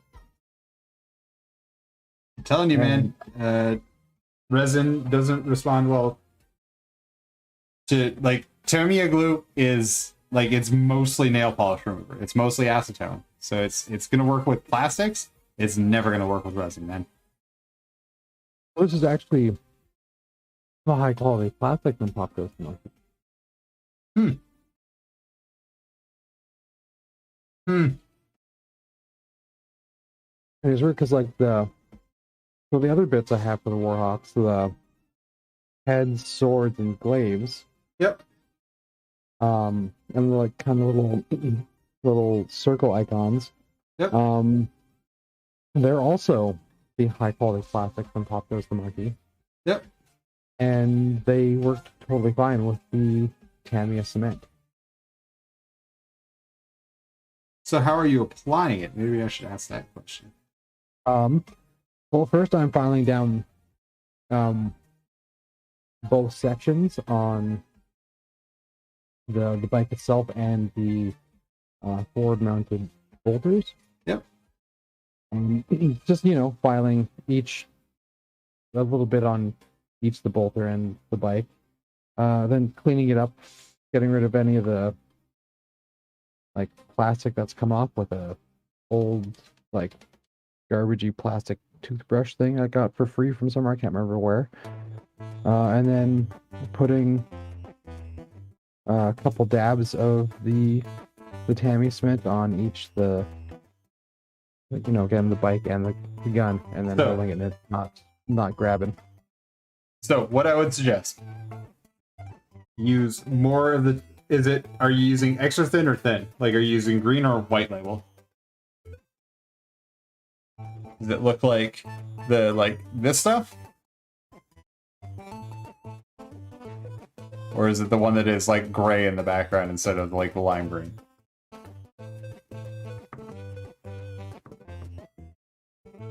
Oh wait, no, I'm back now. Yeah. I do have extra thin. Yeah. But I have it's just called Tamiya cement. It's the white label. Okay. So hold the two bits together. When you want to glue with that stuff, yeah, I'm gonna find two pieces to glue together real quick. Two pieces I don't care about. I do like drip it down over the edge. So if I wanted to, let's actually glue this arm on somewhat properly. So if I wanted to glue those two pieces together, I'm gonna hold them together. Yeah. Well, let's do this the real way that I do it. I drop a lot on. And when I say a lot, I mean like the surface is visibly wet. Okay? The extra thin? Yeah. Or with the other stuff too. And then the thing that you can do with the extra thin that you can't do with the other stuff. So with the other stuff, I always drop a whole bunch on both sides and then let them go for like 10 to 15 seconds and then press them together. So even just with that amount, like, yes, this is GW plastic, so it's its own thing, but like, if I wanted to glue those together now and make sure that they're actually glued together, I'm now going to flood. Now this is extra thin, but again, with the thin, you can get away with the same sort of thing. I'm just going to hold them together, and I can actually, like, because we're using it on, so like GW and high quality plastics like GW, acetone is actually the solvent for them, so it actually melts the glue, like it melts the plastics together. When you're using like GW, when you're using Tamiya extra thin or Tamiya thin cement, you do need to flood the extra over because it needs to melt the surfaces together, right? Like it is more glue than you are thinking, but even with the amount of glue that I put on there, like even with that amount, you can see how little of it is actually glued, right? Like how much, like I put a ton on there and it still isn't, like, even with that amount of surface area and that amount of glue, it basically, when it dries, because it is melting the plastics, when the acetone evaporates, it doesn't really affect the amount of detail on the joint. Like it just shrinks away. I don't know. That's just for any of you who are struggling to use that sort of stuff. So I pretty much have been like gluing the whole time. Yep. And I took my finger away, and nothing. It fell right off. Then it's not plastic. Like that plastic, that whatever they're calling plastic on there isn't. It may be a form of plastic, but it's not plastic that'll ever activate with that cement. You're better off to just use like pin it and use super glue. Yeah, I'm probably. I do need to grab some paper clips. I think Jamie might have some. But I'll probably drill and pin. Yeah, because there is no amount of like if it doesn't melt in that like 30-second period, like if you can take some of the shavings and like if you I don't know what you got on your work surface, but if you got something you don't care about, like even like pieces of cardstock and stuff, if you can take shavings from the model, so like the stuff that comes off when you hit it with a toothbrush, if you can drop a puddle of your glue, whatever it is, if you can put a little puddle down and drop the shavings in and the shavings melt, then the glue will work. If they just sit there being shavings, it will never work, because that's not like the glue, like glues like the Tamiya extra thin, they aren't cements, like they don't set up, so they don't add structure or anything. That's what the one is, though, is the cement. Yeah, but like it says cement on there. That's it's not cement. Like it's not a joining compound. The only thing that it does is melt the two plastics together, right? So if it doesn't melt the plastic, there's nothing there for it to actually create a bond with, because acetone will just evaporate entirely, right? Like it's just nail polish remover. So acetone will just evaporate into the environment and make it smelly for a few minutes, but that's all it's ever going to do. Like it's not gonna like PVA glue. The reason that PVA glue it works is because it leaves vinyl behind. Like it's polyvinyl alcohol, right? So it's a variety of vinyls that are chained together and suspended in alcohol. So PVA, when the alcohol flashes off and the water evaporates out of it, polyvinyl alcohol just leaves vinyl behind, like it leaves a substance. What's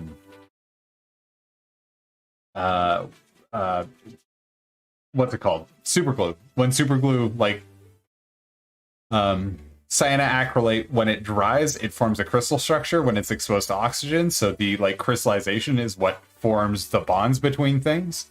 So it forms tiny little crystals that stab both into themselves, like they make a little crystal network that stabs into themselves and into other ones, and it also stabs into the material that it's spread on, and that's how it becomes glued. It actually requires moisture in the air, like it requires water to cure properly. But like the Tamiya cements and stuff like that, or what they call them is cements, but all they are is they're just melting plastic together, right? So if they don't melt the plastic that you're trying to put them on, they don't, like there's no structure that's created by it, I guess, is what I'm trying to say in too many words. Oh no, that makes sense. I do.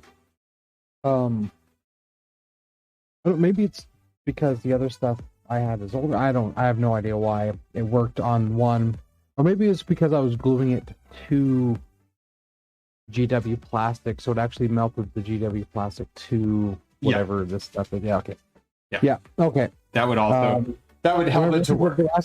The last time I ran into this issue is when I bought the again from Pop Goes the Monkey. They have multi-part posable arms, so they come with two shoulders and two different forearms for firstborn and Primaris scale Marines. Yes. And actually, yeah, the last time I ran into this issue, and I ended up having to use, like running to Circle K and grabbing like the little thing of super glue. Yeah, so it's probably that it's not actually plastic. It's probably some form of resin, or it could be that it's not. It could be ABS plastic and stuff. Sorry, ABS is the stuff that actually does melt in acetone. What am I thinking of? Somebody knows the other type of plastic that I'm not remembering right now. But certain plastics won't melt in acetone either. So it's not that it's like yes or no, but there are certain varieties of plastics. Resin doesn't react at all with acetone. It will eventually, given a high enough concentration of acetone, it'll evaporate. But if you put like what's it called? This ABS in like gasoline fumes, it'll just melt. So like there are certain types of plastic that have different solvents, and the solvent that's in like Tamiya cement, no matter what the like consistency that it is, whether it's extra thin or whatever, it's all meant to melt Tamiya's plastic, which is the same plastic or approximately the same plastic as what GW uses. So there are types of plastics out there that will not melt in acetone, though. I know that for certain because I've run into what is it called? It's going to bother me that I can't remember what it's called, but there are types of plastic that do not melt in the presence of acetone. Even though I'm not going to remember what they are, even though I keep saying that sentence with the hope that it will like jumpstart my memory and be like, this is what it is, stupid. These are the words you're looking for, even though you're mumbling and forgetting them. That's fine. Okay. We got some better shape to our beard here. I do want to make sure that I am maintaining the idea that there are certain areas of his beard that are more brown than they are gray. So again, up underneath of the nose, in the middle of the mouth, and into the soul patch area, we're going to continue that brown. And I'm going to continue that just down the model a little bit, so that sort of like brown is continuous there. And then we are going to continue to maintain that through the hair part of his hair. So when I say hair, I mean like the top of the head part of the hair versus his like beard and facial hair. So we're just going to make some differentiations between those areas and blend them where they're not like really harshly defined between the model. And again, this is mostly so that we have, if we go back to, I'll turn on our photo of Mr. Brosnan again, because we should always spend more time looking at Pierce Brosnan's face. Beautiful man face. He is honestly one of my favorite James Bonds. Oh yeah, and it might just be because like he's the James Bond that I grew up with, also because GoldenEye is so good. GoldenEye is amazing. The rest of them they range in quality from very, very bad to only kind of bad. But GoldenEye is great. So looking once again at Mr. Brosnan's face, we can see that there are areas of his beard that, so if we look at his soul patch, it's a little bit, it's got more color to it. It's got more of his natural hair color. When we look out towards the ends of his beard, it's not that it's gray lacking in all of the colors. It is a desaturated version of his natural hair color as it grows out, right? So even though it is gray hair, it's not that it is the same color as our Blackbeard here, right? So this guy has black hair. You can see our Blackbeard is a cooler tone in general, right? So again, we're going to keep that in mind, and that's why we're going to move up now with our highlights on this guy. I'm going to mix, so this is scale color. One of my favorite scale colors is scale color 62 Mojave White. We're going to start using that into, as opposed to our gray tones, we're going to use some of our gray tones into, so if we go over to the palette here, you can see I threw down a little bit of Mojave White there. I'm going to mix some of that, a little bit of our Gobi Brown. Going to mix a nice mid gray as well. That we're going to try and match lumosity with our Gobi Brown. So about there, and we're just going to use that to desaturate the Gobi Brown. And then we're going to make a little bit of a mix here between our Mojave White and that sort of Gobi Brown, desaturated Gobi Brown color. And this is going to be what we use to do more of the highlighting on our beard on this guy, just because he's got a slightly different version of gray hair, because, he had brown hair. Now he's going gray. But we want to make that nice warm color evident throughout his beard, right? We don't want him to look like he's got the same color of gray hair as the guy who had black hair that went gray, right? They are different dwarves. I was going to say different people, but it seems fairly evident. And again, we're trying to, on this guy, so because he's got lots of nice free flowing hair where he's got ends of his beard and stuff like that, we're going to give him nice feathered tips on his beard. We're also going to, in the areas that are most exposed to the overhead light source, we're going to give him nice light hair there. And we'll continue to brighten this up as we go. But And that's basically where we're at with these dude, or with this dude. And then we'll get back to the black bearded dude here in just a second after we get more of this guy nailed out. If you guys have any questions about what we're painting here or about your own painting projects, I'm always happy to help give advice. Because I've assembled 8 models this week. I feel like that's all I've done this week as far as modeling projects, other than, you know, a couple hours of streaming, has been assembling models. I'm really happy with what I'm doing. Well, we talked about it on stream here. You guys have seen some of the model previews.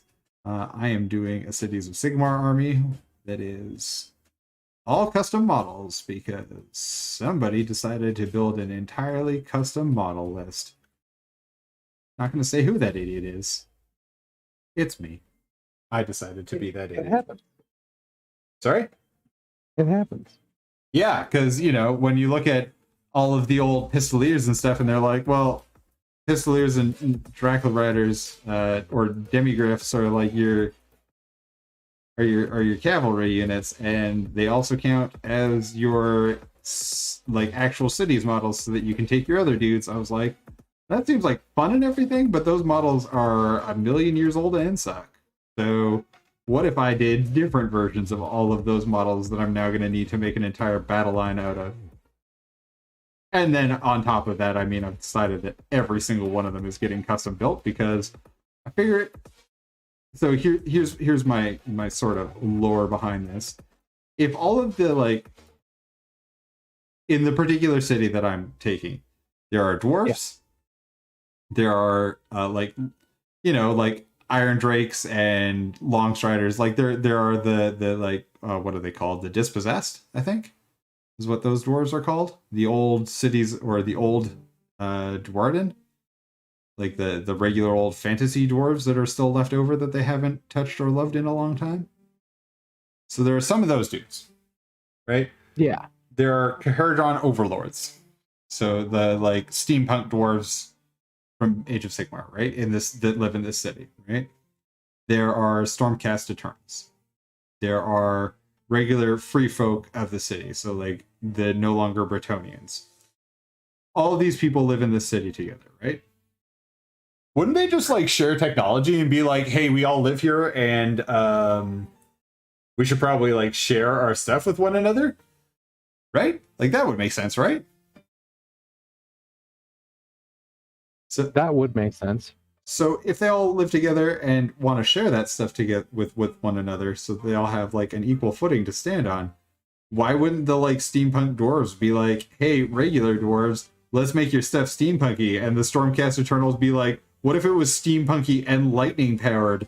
And then the like Iron Drakes would be like, we could make helicopters that shoot lightning, and we could have Griffin cavalry that also has miniguns. Like, why wouldn't they be doing that? Like, why would we have Pistoliers when we could have guys with hand cannons that are powered by steam, and everyone would high five and it would become the single greatest army of all time? Like, so that's what I'm modeling. Obviously, the rules aren't going to let me get away with giving dudes that are supposed to be on horseback hand cannons, but I can still model that stuff and just say this counts as Pistolier and put it on the proper size base and make it about as tall as a regular old cavalryman, right? Right? Yep, that I would allow that. And since I plan on entering 0 tournaments with this list, I feel like you're the one who matters most to be in this. I mean, I do plan on at least playing some games with my neighbor, because he has just started a Soulblight Gravelord army.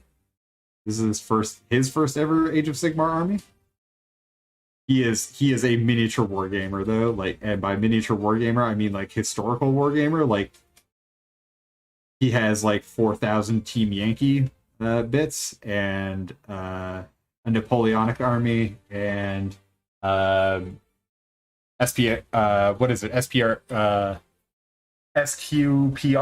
the Roman Legion one from Warlord. So he's got he's got lots of historical minis and stuff, lots of World War II. He's got some K-47 stuff. So like he's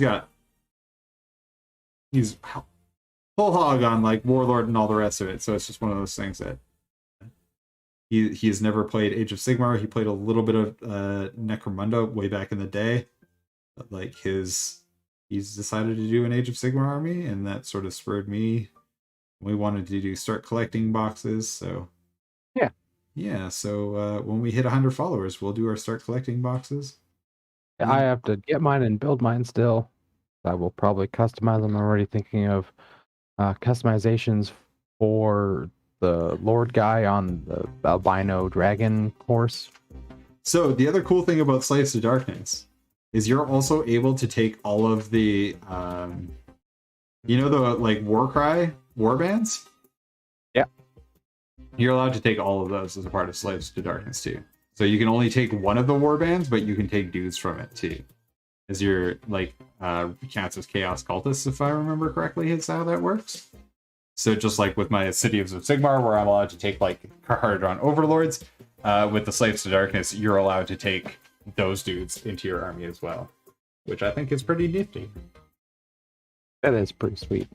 Because some of those models are incredibly cool, to the point where I was like, maybe all of my Age of Sigmar guys should have bird wings, and I'll just get 1,000 of these box sets and turn all of the Raven knee wing dudes into Pistoliers. Then I was like, no, I'm not going to do that. I love myself. I shouldn't do these sorts of things to the person I love the most in the world.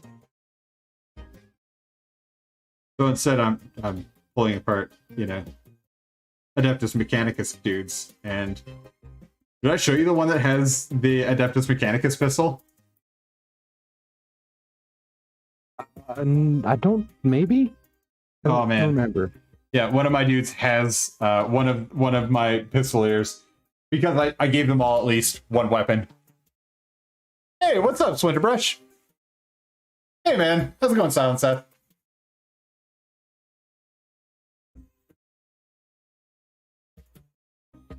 Streambot has died. Hey, Kexo. And past even painting. What up, guys? You guys on a raid right now? Aw, thanks for the follow, Helmsgard Red Wolf. Holy smokes. Thanks, Splinterbrush.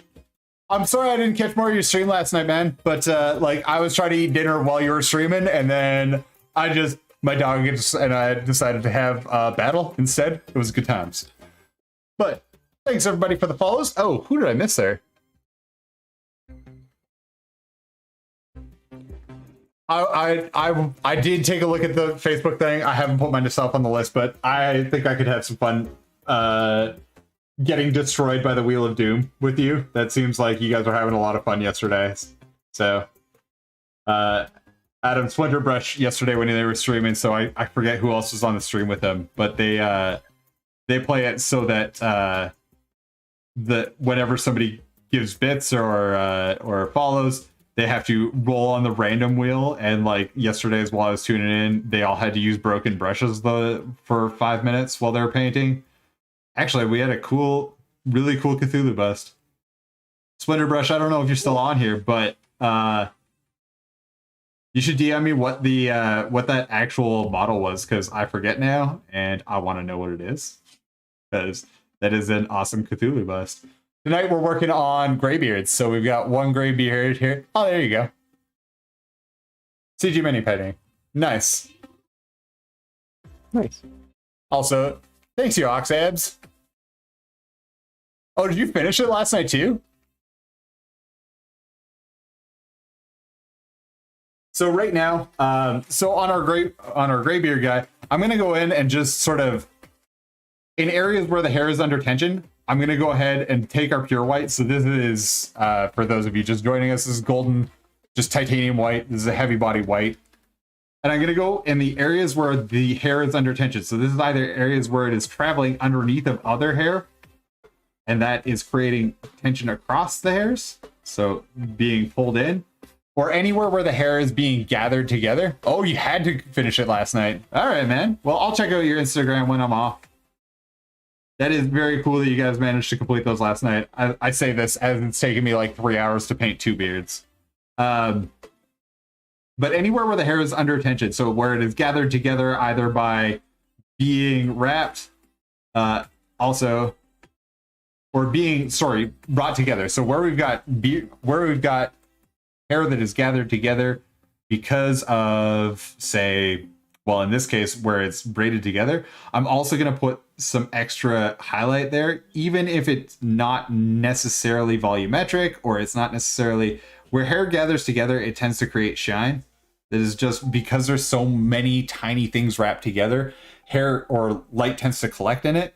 And that is how we're going to get sort of this, the look of a nice silky beard, right? Because these guys are going to have the silkiest of beards. Of course, they're like murder football playing dwarfs. Of course they've got silky beards. Why wouldn't they?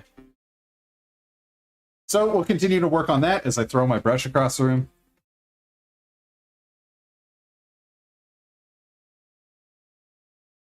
Okay, the brush has no longer been thrown across the room. So Ghost, this guy is inspired by a nice dark, like he went from having, you know, in his youth, he was a nice full black hair, full head of black hair. So this guy has gone gray since then.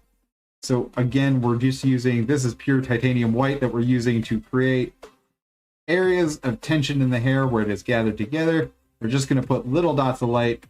We're not going to use very much of this titanium white though. We're really being careful about where we're concentrating that sort of color.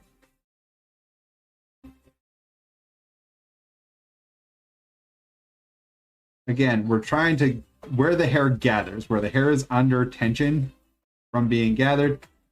And again, I'm using tiny little strokes here. Like I'm basically, it's not much more than a dot. I can get a little closer to the model here. Beards are incredibly important to dwarves. So a couple weeks ago, last time we worked on dwarf hair, this was where we got with our little blonde hair boy. So we got to get at least this silky with our new boys. With our blonde, with our graying men. I shouldn't call them boys. They're men. Yeah, Elder statesmen. They're both graybeards. They're like hundreds of years old. Yeah, man.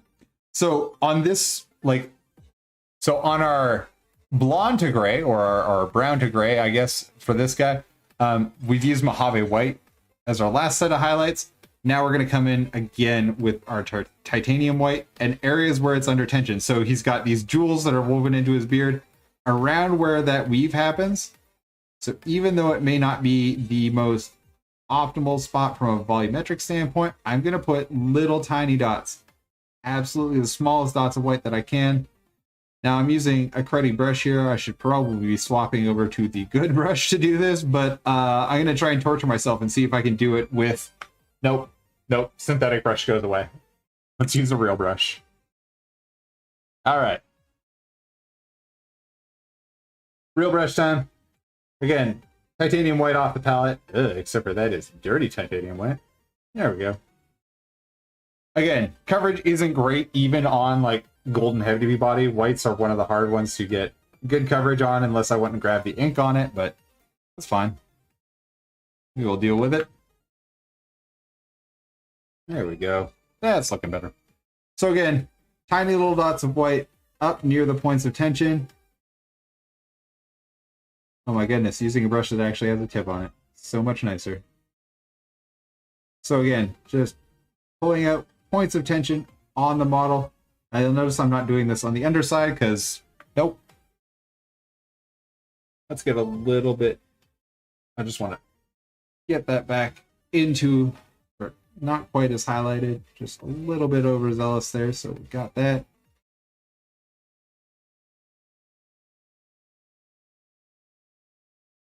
Now, we're going to have the debate on my channel because I want to have this debate with all y'all. Dwarfs. VES, FS. What do you guys think? VES. VES? That's where you're going, eh? All right, well, Adam and I are no longer friends, so Beach Vacation Mando is my co-host here. Adam and I are automatically no longer friends now, because it is FS, and I will fight you. Is that how it is in Lord of the Rings? That is how it is in Lord of the Rings, and I'm a giant Tolkien nerd, so, you know. But also Germanic roots. So Germanic roots don't say BES. It's going to go with, because we're going to go with no. So now that I've got an actual proper brush, I'm going to come in with a little bit of a lower tone. Just brush in some of this Mojave white. Again, I'm just adding texture at this point in time. We got most of our volumes pretty close. But now that I've got like this razor, now that I've got a nice brush out, I may as well go through and add some texture with sort of our mid highlights. So this is Mojave white again. And I'm just going to pick out not even individual hairs. Like, I'm not picking out hairs on the scalp. I am literally just adding in individual, like, very light slashes as hair texture. And even though it's going in incredibly thin and it's going on, you know, the intention of this isn't that you see individual brush strokes, right? The intention of this is that in the long run, I am going to have a bunch of these accumulated strokes that when you see it from, you know, even the distance that we're at to the camera right now, you don't see the individual strokes of this, but what you get is the overall impression that there is movement and modulation in the hair. It's not that it's, you know, you can see the individual strokes with it, but there's enough micro texture, there's enough texture in the painting now, there's enough interest to it that that it looks like hair. It doesn't just look like molded plastic. That is one of the hardest parts to deal with, I think, with GW hair, is GW likes to mold not quite hair, but not quite not hair. We're going to get back to that on our Mohawk here in a second on our other dwarf. It is not my favorite, but I do appreciate a Mohawked model. I mean, as both men who in their youth had Mohawks. Oh yeah, I would have a Mohawk again in an instant if I knew that I could get away with it in any sort of the like office day-to-day stuff that I have to do. Not that I have to go to an office, but I do have to constantly deal with professionals, many of whom are very, very old school on that sort of stuff, and don't necessarily see a young boy with, well, a young 30-something with a Mohawk as a bonus, which is unfortunate because Mohawks are great. I really enjoyed my Mohawks. My personal favorite was Liberty Spikes that were basically blue. In high school, that was probably my favorite time, was the blue Mohawks. So I'm keeping two relatively different colors here on the model. So on his facial hair, we're going pretty gray. On his head hair, so the hair that is coming down from the top of his head here and through this whole assembly, we're going with a much more blonde brown color. And the reason for that is we have our model inspiration that we've been constantly referring to all night, and I'll refer to him one more time. Our man, Pierce Brosnan, you can see, so with his beard, where he's got his natural hair color, as opposed to, you know, he's probably, well, he definitely has dyed hair on the top of his head. He's Pierce Brosnan. But anyway, where he has his natural hair color, natural hair color tends to be stronger on the hair on the top of your head as opposed to the longer parts of your beard, right? So that's just what we're emulating right now. So his head hair it's going to be a little bit more towards the brown colors, whereas his beardy hair is going to be definitely just straight up gray, except for in a couple of selected places where we've decided to turn it more towards his natural, or his youthful hair color, I guess. We'll not call it natural, but his youthful hair color. So again, this is just a glaze. I'm going in with Gobi Brown on this stuff, where there's not great separation. I'm just sort of choosing a spot to feather it between the beard color and his natural or his youthy hair color, his youthful hair color. But that is the joy of blonde beards. Yo, Adam. Yo. Is it time for a rematch? It is time. It's not just a rematch. It is a fight to the death. It is a one-on-one contest to death. Oh boy. It's time for a contest of champions. It's how we decide. Yeah, it's true. So last week we had both our challenger and our champion. Well, they were both challengers because we had Jack Black ascend into the Hall of Valhalla, into the Hall of Champions, after he defeated Dave Grohl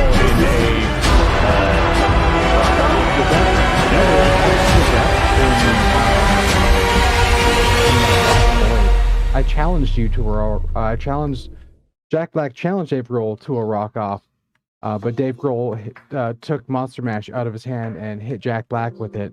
So then Jack Black was forced to shank Dave Grohl with the Bong of Destiny because it's made of a demon horn. This is true. It was very bloody, and I feel bad for Dave Grohl. I gotta say some thank yous here because I missed some guys while everything was going on. So Paints Even Painting, Dangerman 64, Gore the Fennec, Ingar Red Wolf, Arriva Dark Arrow, and Sockspecs? Thank you guys for the follow. And also thank you, Splinterbrush, for the raid. Love you, man. Alright. So the rules of the game are normally that we roll on a we got the wheel going. If you guys want to suggest new champions or new contests for them to fight in, that is something you can do. You can always put them in the comments. You can always throw them up in chat. We add them to the wheel, so every time the wheel spins, I'll spin the wheel tonight, even though this is a battle to the death in the void because we had a tie. But you guys can see what's on the wheel, what is normally up there. If you guys want to throw other possible things on the wheel, go for it. You guys can always do that. So you guys can always contribute in that way. In the meantime, we are going to have a fight to the death in the void between MODOK. Mine's on Death Star, which is what we did last time, and we both know it's going to go exactly the same. Oh yeah. Well, do we want to do a fight to the death in the void, or do we want to do this week's actual? Do we want to roll for this week, or do we leave it up to chat? We could leave it up to chat. My vote is for, because last week was a tie, we settle it with the death match. All right, I'm cool with death match. So the rules of the game are always the same. Both of the champions show up wherever it is for their contest. Both of them have to fight one another.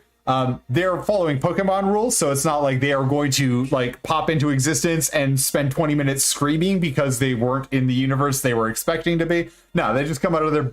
They're ready to go. They're ready to compete, right? You're allowed to choose one timeline, so like one major event. So if you wanted to say choose Gandalf, you'd have to choose Gandalf from the books, right? Like you could choose Gandalf from The Lord of the Rings. But if you wanted to say use Gandalf from my fanfic that I wrote when I was like a 6-year-old, no bueno. You can only choose one, so he can't fly like Superman. In my case, I chose Raceland Majir last week, so this is from Dragonlance, from the novels, Dragonlance novels. Specifically, I took this final series, the Test of the Twins series, which is the one where he turns to the black robes and tries to kill God. Well, not God. He tries to kill Takesis, the evil dragon god. Adam, you took MODOK. Yep. Character I know little to nothing about aside from he really doesn't like Iron Man, and he's one of the founders of AIM. His name is actually pretty fun. All right, so in Battle for the Death, so in a deathmatch in the void, the contest that we're in is obviously a battle to the death. So it is a timeless. I gotta get the wording on this. Hang on. So they are fighting in a shapeless, timeless void of neutral buoyancy where there is inexplicably light that illuminates visible things, but otherwise there is nothing. Only the things that they have on them. Fight to the death. Being the host, I will generously allow MODOK to go first, since he is also in the champion seat right now. So, what's your opening salvo, MODOK? MODOK's opening salvo? He's just gonna, like, just straight up blast Raceland with, like, a techno blast. He has the blast power. I'm gonna assume it's some sort of like beamer built into his he's got he shoots lasers out of his forehead, like the giant gem in his forehead, right? Yeah, that's what I'm gonna do that. I'm gonna shoot Raceland in the chest with the beam from my forehead crystal. Cool. I'm gonna use one of Raceland's many spells. I'm probably gonna use shield and just let it kind of bounce off the shield. Because I can use that as a reaction, because I'm using his D&D 5e spell list. Because somebody else gracefully went through and filled out all of Raceland's spells for me after last week. Thanks, anonymous person who helped make this better on D&D Beyond. You're great. Yep, so I'm going to use shield at level 1, which gives me +5 AC, which means I basically tank it, because that's what I do. I'm a goddamned wizard. And in the meantime, let's see. The world around you, for as far as you can see, suddenly changes into a thick forest. You can no longer see Raceland. I'm using the Mirage Arcane. Cool. So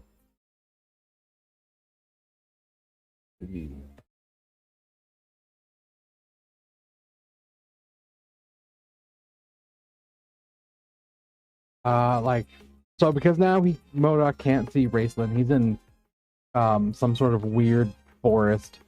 Yep. And he knows that this dude is a bloody powerful wizard. God murdering wizard. Well, attempted god murder. Didn't actually succeed, unfortunately. Or fortunately, I guess, depending on whether or not you're Raceland. Yeah. So MODOK's gonna use telepathy to locate Raceland. Is that how telepathy works? I don't know. It could. He is psionic as well. Okay. That would work. Fair enough. Sure, we'll give you the psionic ability to try and locate Raceland inside of the Mirage Arcane.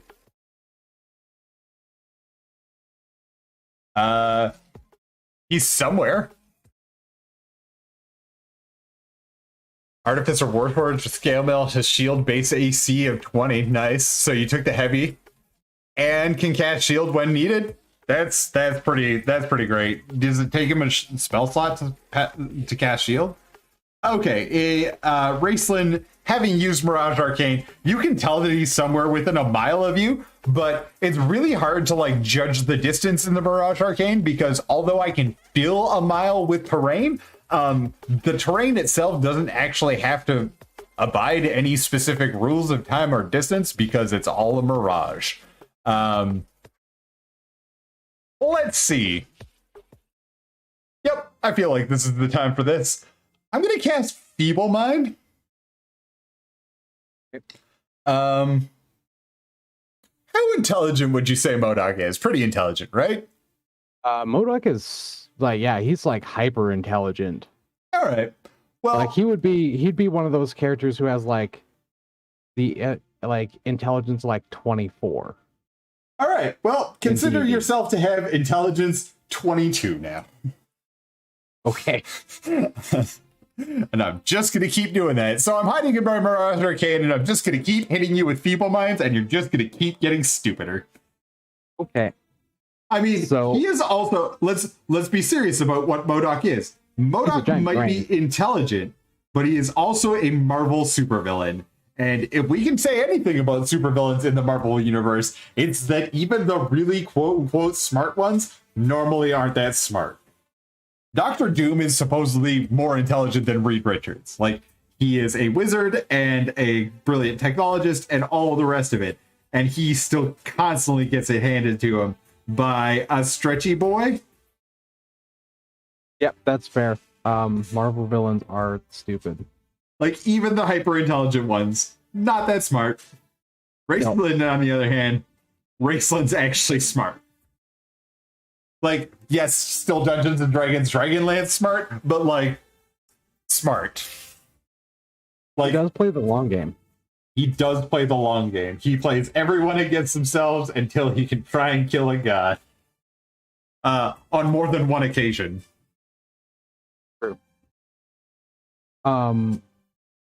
So in response, MODOK, he can feel himself getting stupider. Oh yeah. He's gonna levitate like up above the mirage. Okay. Can he travel a mile in a turn?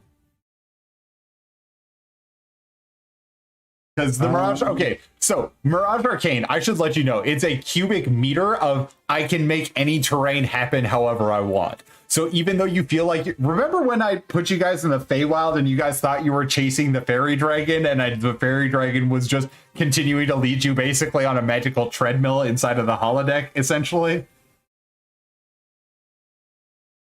Yeah, I do remember that. This is basically what Raceland is doing to MODOK right now. Okay. So you may feel like you've traveled a mile up, but I've actually just like changed the Mirage around you. Okay. You know, it's still kind of being stuck in the Mirage and being stupider, so therefore I'm gonna assume becoming also more aggressive in his. Oh yeah, definitely more aggressive. He's gonna use some super fun gadgets. Okay. There's gonna be cluster bombs. Okay. And he's just gonna fire, let's say, I don't know, like how many cluster bombs do you think MODOK could shoot off? Having played a lot of Ultimate Alliance 3 and that stupid MODOK fight, a lot of them, like probably dozens a minute. Yeah, so like he's gonna carpet bomb the Mirage. Okay. And as far as he can tell, he is doing a very good job of carpet bombing the Mirage. High or low? Let's go low. All right, rolling a d20, and it is low. So I'm gonna say that you do manage to hit Raceland. I'm gonna do we're gonna try and do a save here to see whether or not he maintains concentration. He does. He rolled an 18. So sorry, I'm rolling off screen, everybody, but I'm gonna randomly roll d20s using Google's like dice rolling feature because it's easy and quick, and I don't have to go looking for a d20 right now to sort of determine this stuff. So while you did hit Raceland, and he is a sickly man. He was just in the middle of like an area that was carpet bombed. Oh yeah, it is not good for him, but also he maintained concentration on the spell. So the Mirage Arcane still remains. Because he's so fragile though, how well did he actually survive this? Like, sure, he maintained concentration, but he's probably got some severe shrapnel wounds and a major concussion, as well as. Oh, I'm not saying that he is like tippity-toppity anymore, but he's not tippity-toppity because he had to cast like a single spell. Like, let's be serious. This is Raceland Majir. Like, his major downfall is that his constitution is garbage. So, like, even the small amount of like him casting minor spells causes him issues throughout the series, like throughout Dragonlance. Him casting major spells like Mirage Arcane definitely going to be taking its toll already, and getting carpet bombed on top of that, not going to help his cause. But I don't think he's dead by any means. No. He's definitely like, this is the point where like he's using that like bloodstained rag to cover his mouth. Oh yeah, he's definitely coughing up some bloody phlegm right now. Oh, definitely. And you know, probably a couple, you know, some shrapnel wounds. He's bleeding in spots, but not. It would depend. I don't know. Like, we don't really have a way to like actually like roll damage for this. We're just kind of winging it. This is you and I, along with the help of chat and Dangerman64 and whoever else is in chat, are going to decide who wins. Mostly you and I, and then we'll argue with chat. But mostly I'm going to argue with chat when I lose. But I feel like now's a good time to try this. Okay. So, you know, as you're letting off all of this like bombs and whatnot, I'm just gonna use power word kill. So from somewhere in the like forest, you just like, you don't see where exactly among the destruction that you brought, but all of a sudden you just immediately feel like you're dying. So you utter a word of power that can compel one creature that you can see within range to die instantaneously or instantly. If the creature you choose has less than 100 hit points, it dies. Otherwise, the spell has no effect. What do you think? To put this in perspective, An ogre has fewer than 100 hit points. A giant, everything short of a fire giant, has less than 100 hit points in D&D. Power word yeet. Do you think that MODOK has more than 100 hit points in total? He is the brain in a chair. Yeah, he's also been yeeted by the Hulk and live. Ooh, I did not know that. All right. Yeah. It's in one of the Marvel Avengers animated series. AIM is the first guys their first major bad guy in the first season. And all right. Hulk totally yeets MODOK. Now, is that the canon that you are choosing for your MODOK? No, I was going being able to use all of the cannons, definitely unfair, because then I'm going to start taking my Raceland fanfic in, and he is going to have a hot time with tennis, but also he is going to be much more powerful because I want to be a wizard, and I've always wanted to be a wizard. So, okay, and that's fine. That could be the canon that you choose. We just need to make sure that we stick to a canon, right? Honestly, just going off of comic book canon, because I hadn't read MODOK stuff up until the TV shows. I was still reading what happens to him in the comics. Fair enough. And I mean, most of that canon is the same, right? He is one of the creators of AIM. It's not Eldridge Killian. That's a thing from that's the MCU. So it's where is it here?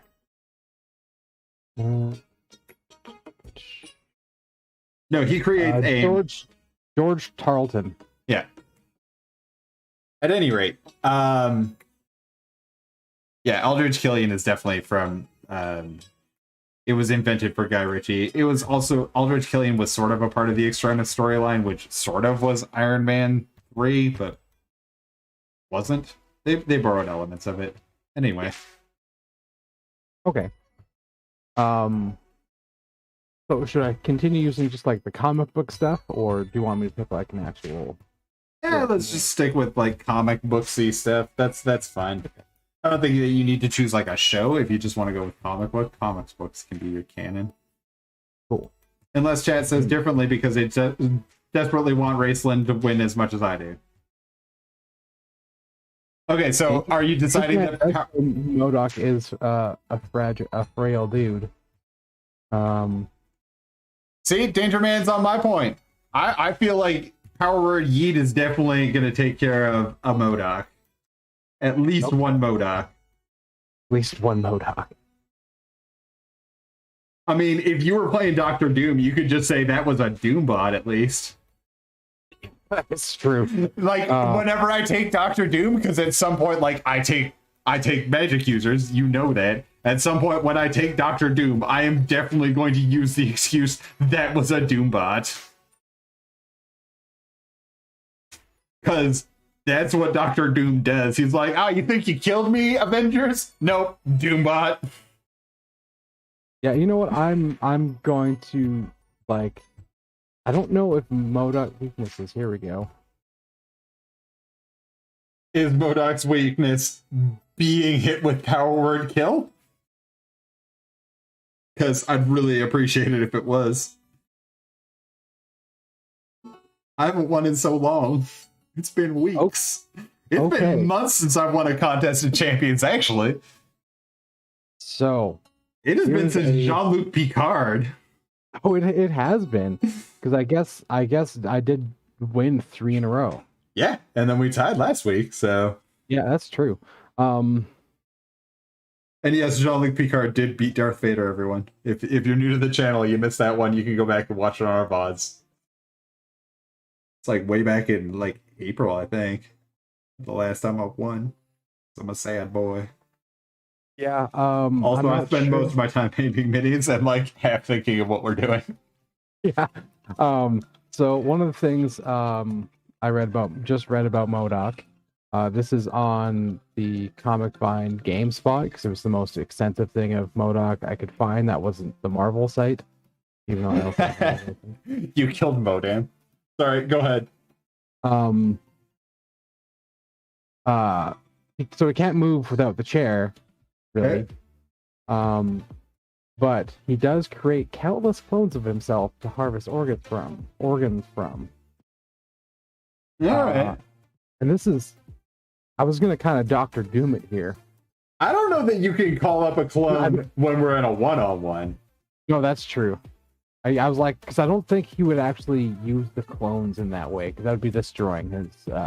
Oh yeah, no, Doctor Doom would use a Doombot for anything, but like, yeah, Doctor Doom uses a Doombot to go get growth. Doctor Doom uses Doombots to run like Latveria when he's like bored. He's like, I'm bored of running Latveria. Doombot, do it for me. Also, Mellow Flow Shinobi, thank you for the follow, man. See, now I'm getting no stream alerts. I don't know if I just have that muted or something. Whatever. Thanks, man. I appreciate the follow. Okay, what's the score here? Are you saying you tank the power word kill or no? Like his list of weaknesses is literally that he can't move without his chair, and also wears through his body very quickly. So he creates countless clones to harvest organ from, and then uses their brains to power aim equipment, which is creepy. Yeah, but that seems about standard for Marvel villains. They're like, hey, what if I had a whole bunch of me that I just shoved inside of technology that I didn't care about? Read Doctor Doom. Also, like, Reed Richards. Also, Iron Man.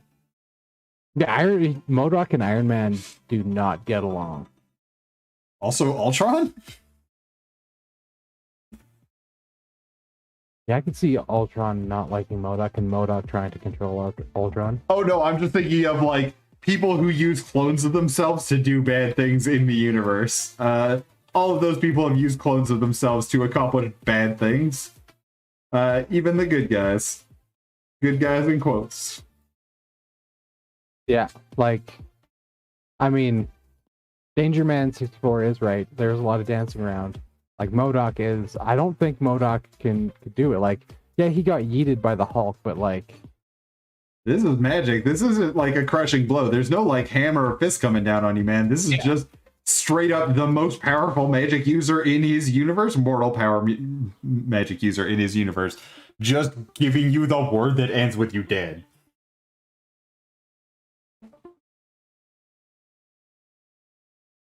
Yeah, like, I'm not saying he's surviving. Like, he definitely is dead.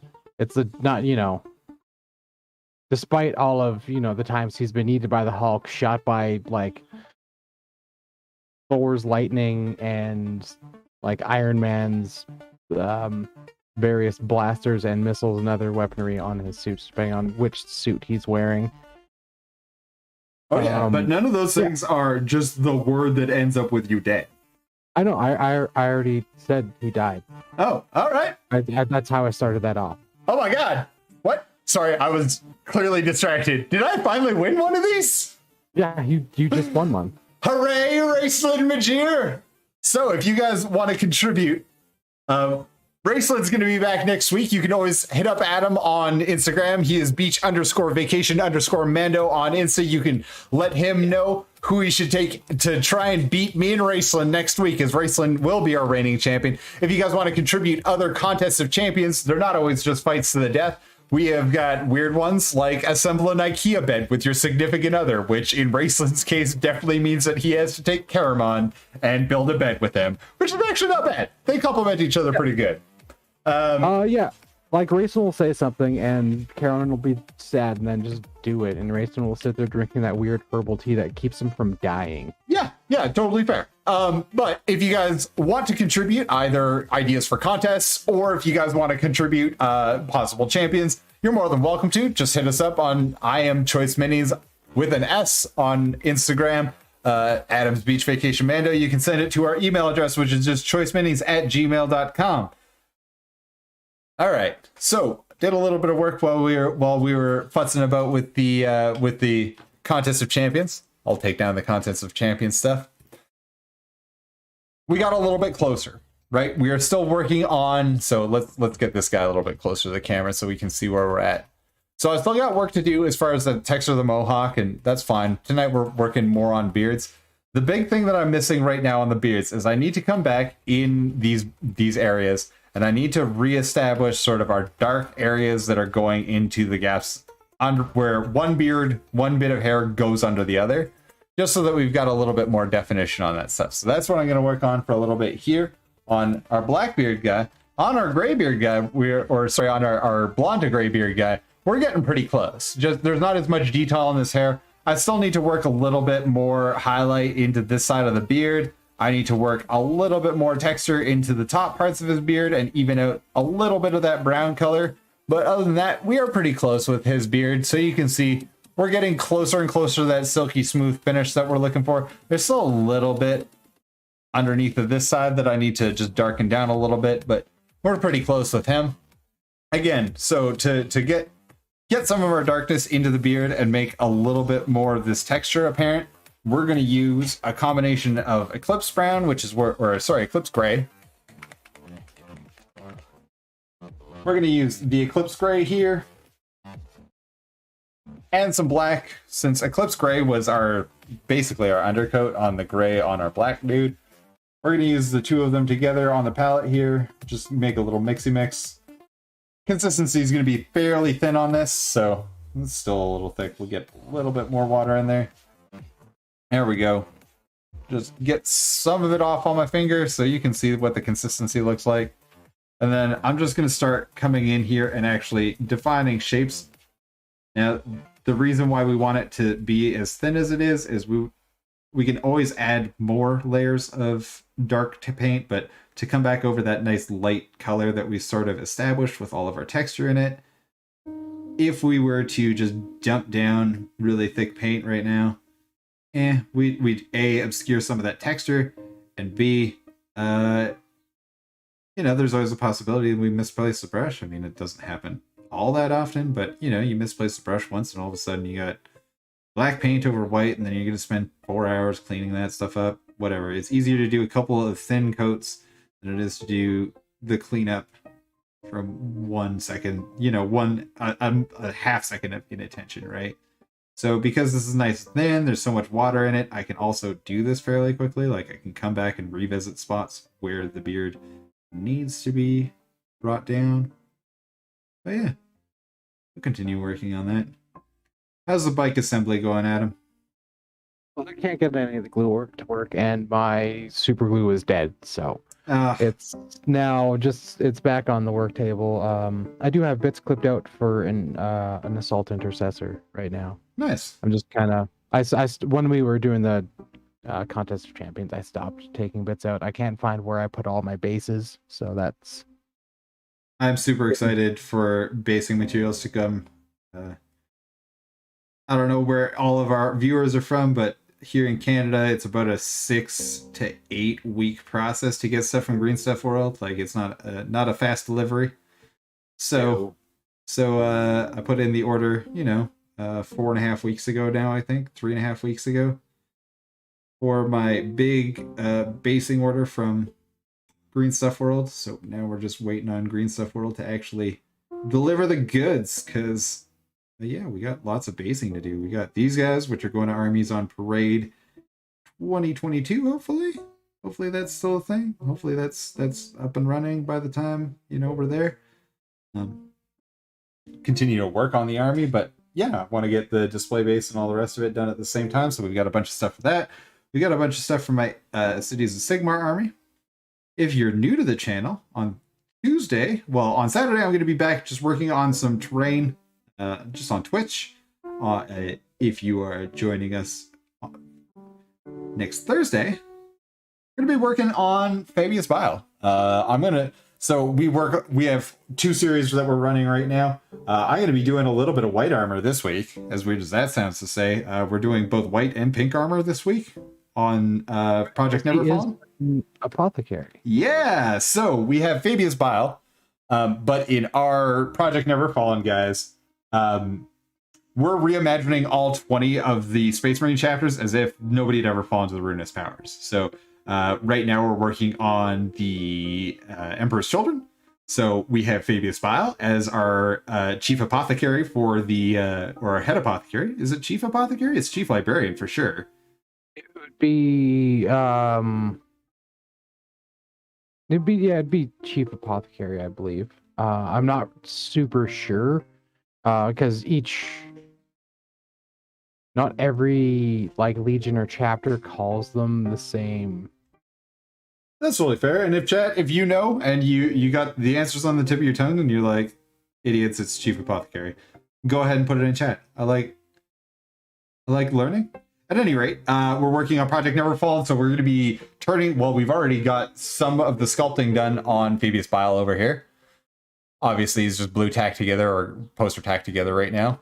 But yeah, we're working on Fabius Bile. We did a little bit of cutting apart. He's not the one that's getting the majority of the customization work on this one, but we are going to do some white armor on him. We're also going to be doing some pink armor on his shoulder pads. The white armor is just going to be on his legs and any of the power armor that's actually exposed. I've gone through and removed like 99% of his chaos symbols. I think I've got one left that I needed to scrape off there. I might take the ones off the vials on his backpack too, though I've looked at the actual Primaris apothecary and he's got some oddly chaosy looking bits on him. So, but yeah, so we're going to be using Fabius Bile as our apothecary because I wanted to have an apothecary, and then we've also got our Astartes. So we've just got a regular, actually, just an intercessor. We've drilled out I'd say about 80% of the armor that we're using for him has been drilled out now. So it's going to look like we have an empty suit of armor for him to be inside. Well, we have our naked, well, not entirely naked, the Astartes in an undersuit floating in a tub of goo as the apothecary looks on at his beautiful creation because he is making the perfect space marine. Because, you know, Emperor's children and perfection, something Slanesh, but Slanesh didn't get to happen, so they just got to continue being the Emperor's perfect little boys. So yeah, that's what we're working on Tuesday on stream. So if you want to tune in for that, that'd be cool. And then, as I said, we're going to probably stream on Saturday. I'm not entirely certain. I'm sort of feeling that it's going to be a terrain building day, just a little bit less formal of a stream. So we'll get together on Saturday. We'll see how we feel. We'll get together and do it. I might go and pick up, I don't know. There's still a little part of me that wants to paint that crab from the new Underworlds. Oh boy, what are they actually called? It's Underworlds, but they are, are sea elves. Whatever the sea elves are called. Obviously, I'm really good with the names of models and definitely pay a lot of attention to lore. I'm trying to get more into lore, guys. I desperately am. I watch Adeptus Ridiculous every time they get something out, but like I'm still struggling with both AOS and 40k lore. I have been pretty good in the lead up to 3.0 with getting in AOS lore. I do understand how the whole Broken Realms cycle is happening. That's been all right. 40k just has like 30 years worth of lore, and I'm not gonna lie to you, not all of it is great. A lot of it is objectively awful. Yeah. So it's just one of those things that I'm trying to learn more about the games and not just about the painting, because the game seems cool and the lore seems cool. So, I guess I should sort of keep up with that sort of stuff. So again, right now we're just working on some of the highlights. I've got more of this part of his braids done. Again, I'm just going to work in a little bit of highlighting around the areas of tension on the braids themselves. So we're going to go in with our sort of like mid highlight color, and where the braids themselves are running under other braids is really where we want to highlight. So where areas are going into tension. Now, I know we just put down some nice dark shadows in these areas, but where hair gathers together, it tends to create shine, even if it's not in a highly highlighted area. This is the cool part about hair, is that hair, where it is gathered, tends to create shine. And this is just because you have literally hundreds and thousands of little strands of something. Each one of them catches a little tiny glint of light, right? Like not a whole lot of light, but a little glint of light. And that little glint of light, when it's all brought really, really close together and compressed, like when you're wrapping braids into each other, you're compressing all that hair together. We get nice little shiny shines. So we're putting in those nice little shiny shines with just tiny little brush strokes. I need a new number 0 so bad. The tip on the 0 is everywhere. Adam, save me from this brush. Use that bad brush, man. I'm not using the bad brush. I'm using my good one, but I need to replace it. This is a Winsor Newton. It's about, 4.5 months old. No, it's more than that. It's been since before Christmas. It was from before I started the both of my boxes of Indomitus. So November or so. And I go through 3 to 5 models a week or so. So so it's been through quite a number of models. I tend to use it as a workhorse brush. Well, not as a workhorse brush, but as a workhorse detail brush. And since I do a lot of like texture and stippling and stuff, I tend to be fairly hard on brushes, period. Fair enough. So, when you're constantly beating up a brush, eventually it's going to give up on you. And by all means, this thing has every right to give up on me. Nothing. I mean, I do wash it. It gets brush soap every time it goes away. But boy howdy, it does not owe me a danged thing.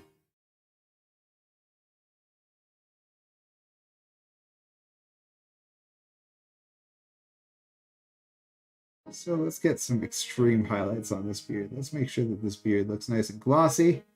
We're going to do that by using our titanium white here, just giving little glints on the places that are closest. Oof. Let's fix that shape up. Where did that come from? Sorry, I got just like a blobby shape here that is a blobby shape, and I do not like how it blobs. No blobbing with these dwarves. No blobby shapes. No blobby shapes. Let's have real shapes on this dude's beard. All right. How are we looking, chat? How are we feeling about this guy? Let's see if we can get him to actually focus up. So obviously we're still into a darker gray. There's still some shapes to refine. I see that up on this side. We got some more work to do. This is the fun and sometimes tedious part of these highly detailed beards, where they've got lots of you got lots of different shapes going on, and then to top it all off, you've got lots of intricacy in the actual hair itself. So like the beard itself is intricate. So let's get a little bit more of that taken care of. Because he needs a glorious beard. No sense in having a dwarf who has like an acceptable beard, right? Like they have to be like glorious, right? So we're gonna continue to make some glory. Again, the big trick with making nice beards for dwarves,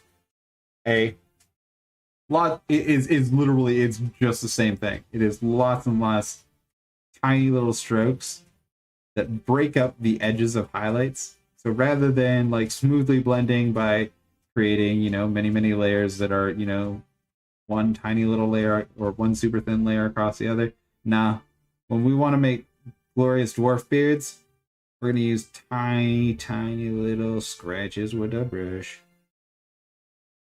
And again, even where I've got like high highlights on the outside of his beard here, coming in with a neutral, like with a mid-tone, and I'm just tiny amounts of it around the edges. Just, this is how we break up those blends, right? Rather than doing it with, smooth brush strokes, we're doing it with little tiny hairs. Just, that's the texture of hair, right? That is the texture of our glorious beard. Tiny, fine little hairs. I want a little bit more white. Go across the tops of some of the stuff a little further down. And again, with this stuff, I'm going to be pulling in the direction of the hairs themselves. So where the hairs are in an obvious direction. So like say the beard down here. We're going to sweep the brush in the direction of the hair as it goes through all of his many braids. So we want to make sure that we're highlighting both where it is under tension and where it is closest to our light source. So in this guy's case, we're just doing zenithal light source, so it is directly above. If we were doing this, like, say, with a more acute light source, like something that is either OSL or we're doing a defined light source that is somewhere off the zenithal, in those cases, we would just want to put it so that it is, we have one highlight that is definitely right towards the light source, and then one highlight that is definitely right towards the part that is most under tension. Now, in some parts of the hair, like on this bottom row, like these bottom braids here, those two are the same thing. Like where it is under most tension and where it is closest to our light source, basically the same places. These ones I'm going to tone down here in a minute with a little bit of a neutral gray. For right now, let's just put it in a titanium white because that's what's in the brush. Again, on these top ones, I got sort of two different places. So where it is under tension is down here closer to where it tucks under the other hair. And then across here is where we've got our zenithal. So that's just going to, we take a look at our finished ones. So if we take a look at this guy, we can get him into focus. And I don't put my arm directly in front. So you can see on this guy where it is closest. So our zenithal light source, and then where it is under tension, we've got a reflection. Again, on the next one down, where it is closest to the zenithal, and then where it is under tension. Same thing all the way down the beard. And that's going to make sure that we have a nice silky looking beard, right? It looks like there is strength in each hair fiber that way.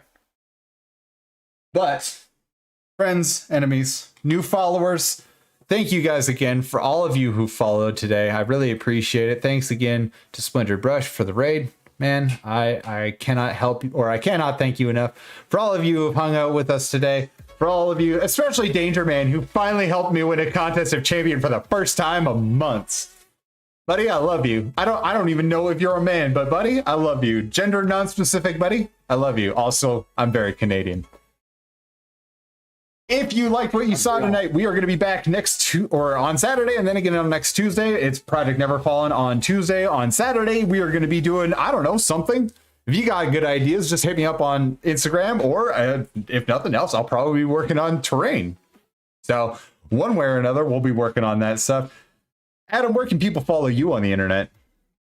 People can follow me at beach_vacation_Mando and follow my slow Mando cosplay. Man, you're always so down on your slow Mando cosplay. It's a big project, man. It is. It's just I don't have a lot of time to work on it either. That's totally fair. And it's not like I eat up 6 hours of your week by being on the stream together. So you probably have tons of extra time, right? I have a lot of extra time with being out of the house for, on average, 14 hours a day. Yeah. And wanting at least 8 hours of sleep. Well, that leaves at least a good, -2 hours a day. So thank you everybody for watching, commenting, being with us on the chat. I'm Steve Thomas, Choice Minis with an S on Instagram and your favorite social medias of choice. If you liked what you saw, take a moment, give us a like, subscribe, hit the little bell icon. You can go and visit us over on YouTube as well. So check out our VODs as well as subscribe on there if that's where you prefer to watch things. But looking at the stats, most of y'all are on Twitch. So thanks, Twitch. If you have any suggestions for other things that you'd like to see on the stream, feature segments, anything else, you can always hit us up at choiceminis@gmail.com. You can support us by buying our merch, buy us a coffee or beer in the donation link in the description or on our Twitch profile page. Or, if you can't, I know what times are like. I know how many Twitch streamers are out there asking for your help. And guys, there are way better Twitch streamers. Support them. But tell your friends about us. I'd love to have more people on the stream. Adam and I love hanging out. I would love to hang out with you guys. So, Adam, with that said, I love you, man. I love you too, dude. Hope everyone had fun. I did. Always do. Yeah, brother. So we'll be back. As I said, we'll probably be back on Saturday and then again on Tuesday. 8 o'clock p.m. Eastern Time, 5 o'clock Pacific, 6 o'clock p.m. right here in Calgary, Alberta, Canada. Thanks, everybody. We'll see you all next time.